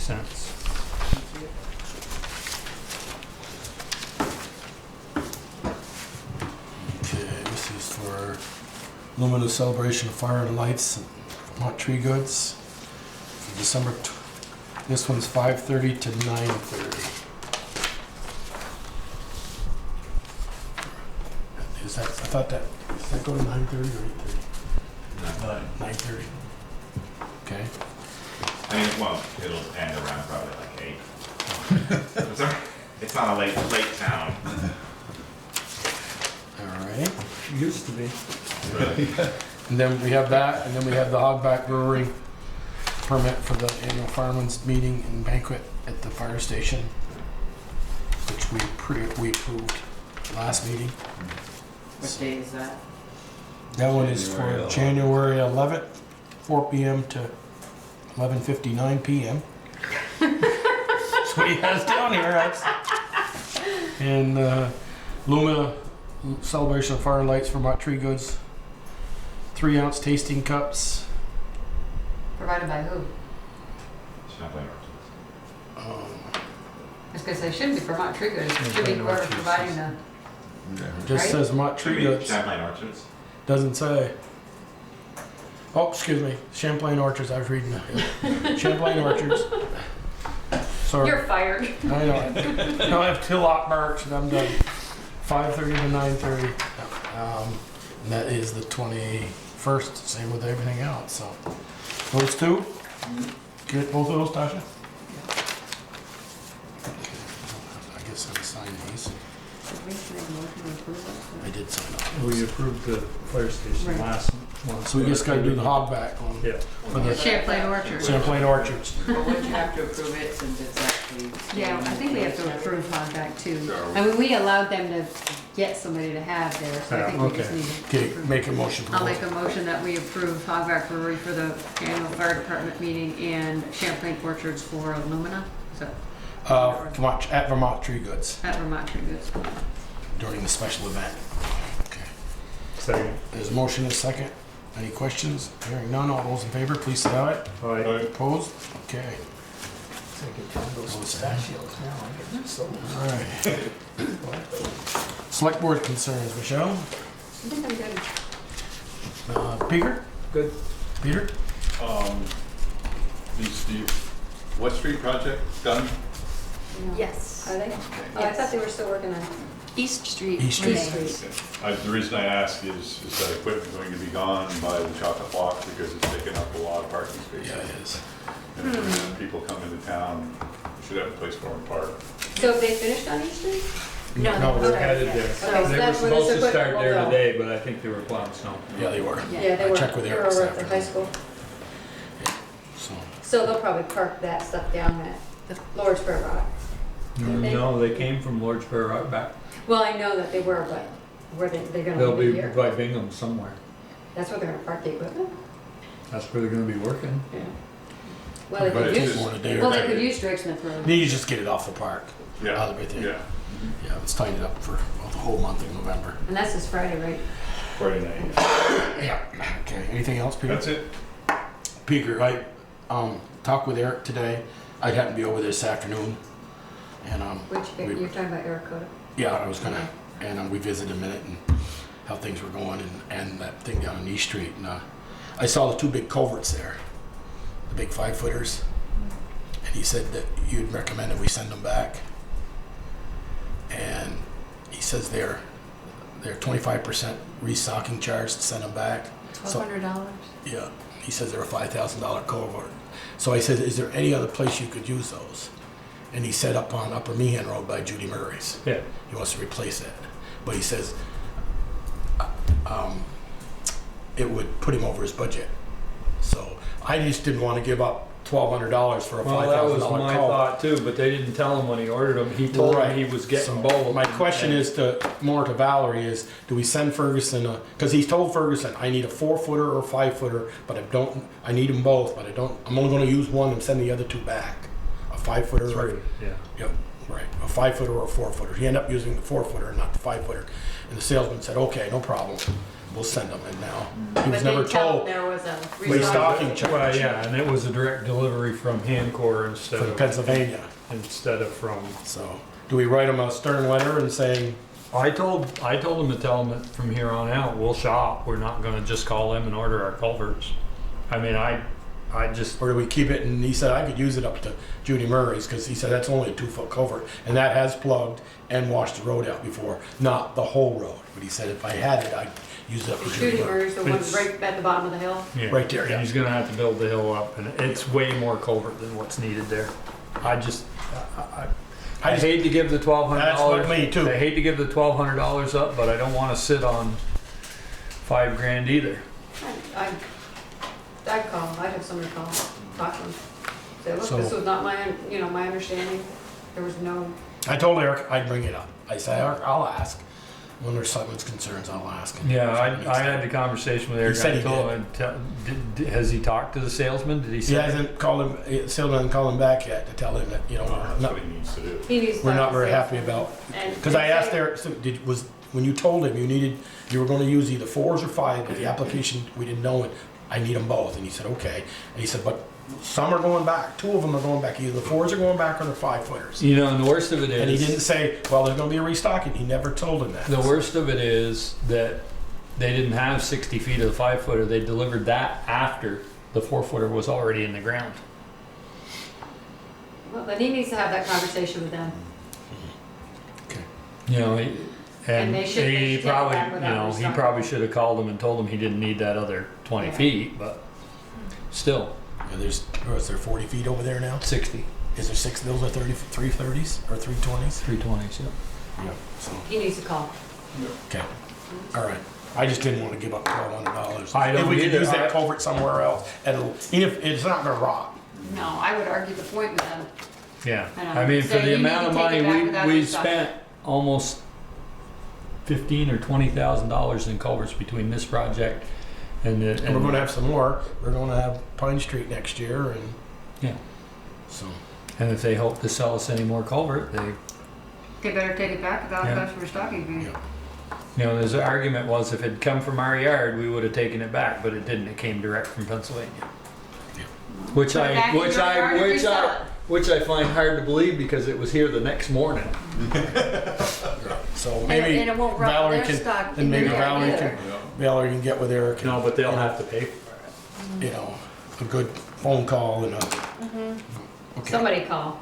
Yeah, Somebody called. and that's all I had. That's all I had, so. Yeah. Sorry, can I ask a question? And it's not to do with, I should have asked it in the public section. It's just a sidewalk thing, so we're having the paving come in next year. There's this one little bit of sidewalk that's down by the Here Clear, Vermont. It had a water problem a few years ago, and it's just asphalt, it's not sidewalk. Can we get that little section done, because this floods constantly, and it doesn't reach the drain, which is about 6 feet past it? Can we get that done before the paving comes in? That's us, that won't matter either way, but I think we see should why put we it, can't. Yeah, something Put should as be a done, change because order. That's a low That's- spot. yeah. They aren't doing that sidewalks down No. the farm. That's No, got but nothing we to do with could- that project, but Right, We no, could but I get mean, we could, No, but I thought Joel said something about doing a change order. well, no, we could approach the contractor about, or our own contractor, because he's still gotta do They downstream. did a hell of a job over there. They did a hell of a job across the road where they fixed that drain. yeah. You know, Who did? where it was 10, 15 feet of sidewalk. Our guys, Oh, yeah, when yeah. they're down there, they pull it out and Yeah. get Zach to come in or whoever they get to come in and slap it back in there. Yep. There isn't Okay. any reason why it can't be done in the spring. Right, okay, thanks. But is it something we need to do before the paving? No. Oh, okay. So it doesn't affect, No. we're not digging up the road? to- Correct. Okay. No. Okay, Okay. thanks. Alrighty, Valerie? Okay. Just one quick update on, speaking of the Main Street sidewalks, the project is out to bid, and the bids are due on Friday, December 13th. So, yeah, so soon we'll Friday find the out. 13th. Yeah, I know, Friday the 13th. In some cultures, that's good luck, so Yeah. let's hope it is. So that's all I have, and then we have some stuff under other business that I want to bring up. Okay. Well, if you're done with your town minister, okay, we're on to other business. All right. So there are a number of correspondences that I wanted to draw attention to. The letter from Ernie Senecal on Spirit Street in response to the flooding he experienced during the Halloween flood, or this Halloween storm off of Mountain Street. And in his letter, he describes the damage and makes a request to the select board that the town cover his expenses. It's an act of God. It's not, we didn't bring water down off the mountain. You know, I hate to, Well, you said exactly what I was gonna say. It's like, it's way beyond our control. yeah. I mean, just because the big plug didn't stop the water. I mean, there was water coming down. When did it the come hill. down and wash the houses out, or up by Halleck's? And what year was that? Was that 2004 or Yeah, 98? that was okay. Go ask my brother-in-law, Michael, how much the town helped him when he lost his cellar and caved the wall. And no, a lot he of had people. $40,000 worth of damage and he didn't get any money. So I feel for Ernie, I really do. But it's like Speaker said, we didn't tell Mother Nature pour it on us. Right. And if and when the state of Vermont does declare an emergency, might. if we get FEMA, I mean, I'd He would encourage not him. be entitled to that same thing that. Not other the- two, I'd because encourage him to because call. it's internal, right? right, yeah. What, so this- 211? He did Okay. call that, and And register. so he could be eligible for FEMA individual assistance. I think we'd be very fortunate to get that. Yeah. I just don't see there's enough damage, Mm-hmm. because that's very difficult to get, is the individual assistance. Mm-hmm. Yeah. We didn't get it in '04. No, and we had a lot more A damage. lot more damage Oh, than we my. had from this. So, And they even appealed and went back and still got denied the second time. so the select board's response is that it was an act of God, and the We town. encourage you to Beyond our press on control. with your legislators in 211. Wish you well. Okay. Check your insurance. And check Right, your- building on it too. Well, see, it's full insurance, so. Unless he has flood insurance. And even then, it's- I'm not sure it's flood insurance though. I'm not sure it's flood insurance though. Because flood insurance you only can get, if you're in the like flood Mike zone. couldn't get it for his house up there because he No. was so far away from the river. You're not in a flood He zone. might be in, Right. okay. The other correspondence I wanted to draw attention to is the letter from Bob Donis regarding the opioid litigation that is involves a lot of jurisdictions. and his request and suggestion that if and when the town of Bristol receives a settlement, which is projected to be about $7,000 based on population, that the town pass those resources on to Turning Point, where they can use that to assist people with addiction disorders. Okay, and let's see how many other people come forward looking for funds before we say, yeah, we're giving it. What was the place? Turning Point, yeah. So I just wanted to acknowledge his request. I agree that it's probably premature to make that decision, but I just didn't want it to get lost. So, if it's based on per capita, how does Virginia get more money than Middlebury? Or even Bristol? I don't know. More than 3 times as much. No one doing the math. Maybe it's per capita drugs. And then the only other thing I wanted to draw attention to was the email from, let's see, from Gwen Zakoff at VLCT about a resolution that they are bringing to town's attention regarding the establishment of commercial cannabis marketplace in Vermont. And I have not been able to obtain a copy of this resolution that they're asking towns to I read that in the support. Rutland Herald today. Springfield Selectboard voted on it the other night. And if it's something that if you want me to pursue. And I tried to track it down, but I didn't have, The Didn't gist get of to it, it. I guess, was like Springfield allowed cannabis to manufacturers commercially can come into their town. And they will get 70% of the, when they divide it all up, or the whole state, of this, the 5% sales tax. And if you're not a town that you allow it, you're only gonna split 30%. So it's not a lot of money. That's what the Rutland Herald said today. I read the article today. so if it's Send it something to you want me to tomorrow. pursue, I can have it on the next agenda. Next You meeting. said regarding establishment from where? Of commercial cannabis marketplace. I'll send you the article if Okay. you'd like. So I'm just getting a weather report here. Do you want, is this anything you're interested in following up on or not? It's a I mean, commercial com- sales establishment? It's not, is it a dispensary? They're talking about commercial dispensary? VLCT has significant concerns with the current version of S54 and potential amendments that will be considered when the legislature returns in January. The resolution we are asking all cities, towns, and villages to consider, support, and circulate to representatives and senators in your district before the 2020 legislative session begins can be found at this link. Well, it couldn't. And I couldn't find it on their website, and I gave up. VLCT Advocacy would also appreciate a PDF copy of your signed resolutions of support. So I just, So here they are, again, pushing for something that we, the towns, didn't ask for. It's something that they came up with on their own and pushed for, which is what they're noted for, even though, VLCT. yeah. And I don't know whether this is good, bad, or indifferent, Right. but I think where did this- they get their directive Wasn't to? this commercial dispensaries? Isn't that what S54 is about? They did talk about it at their annual meeting that I went to. For the folks that were there, they brought it up and said, but they said this was going to be one, because they listed their priorities of what they think is best for For us. communities. Yeah. Yeah, where they gather their information, I have no idea.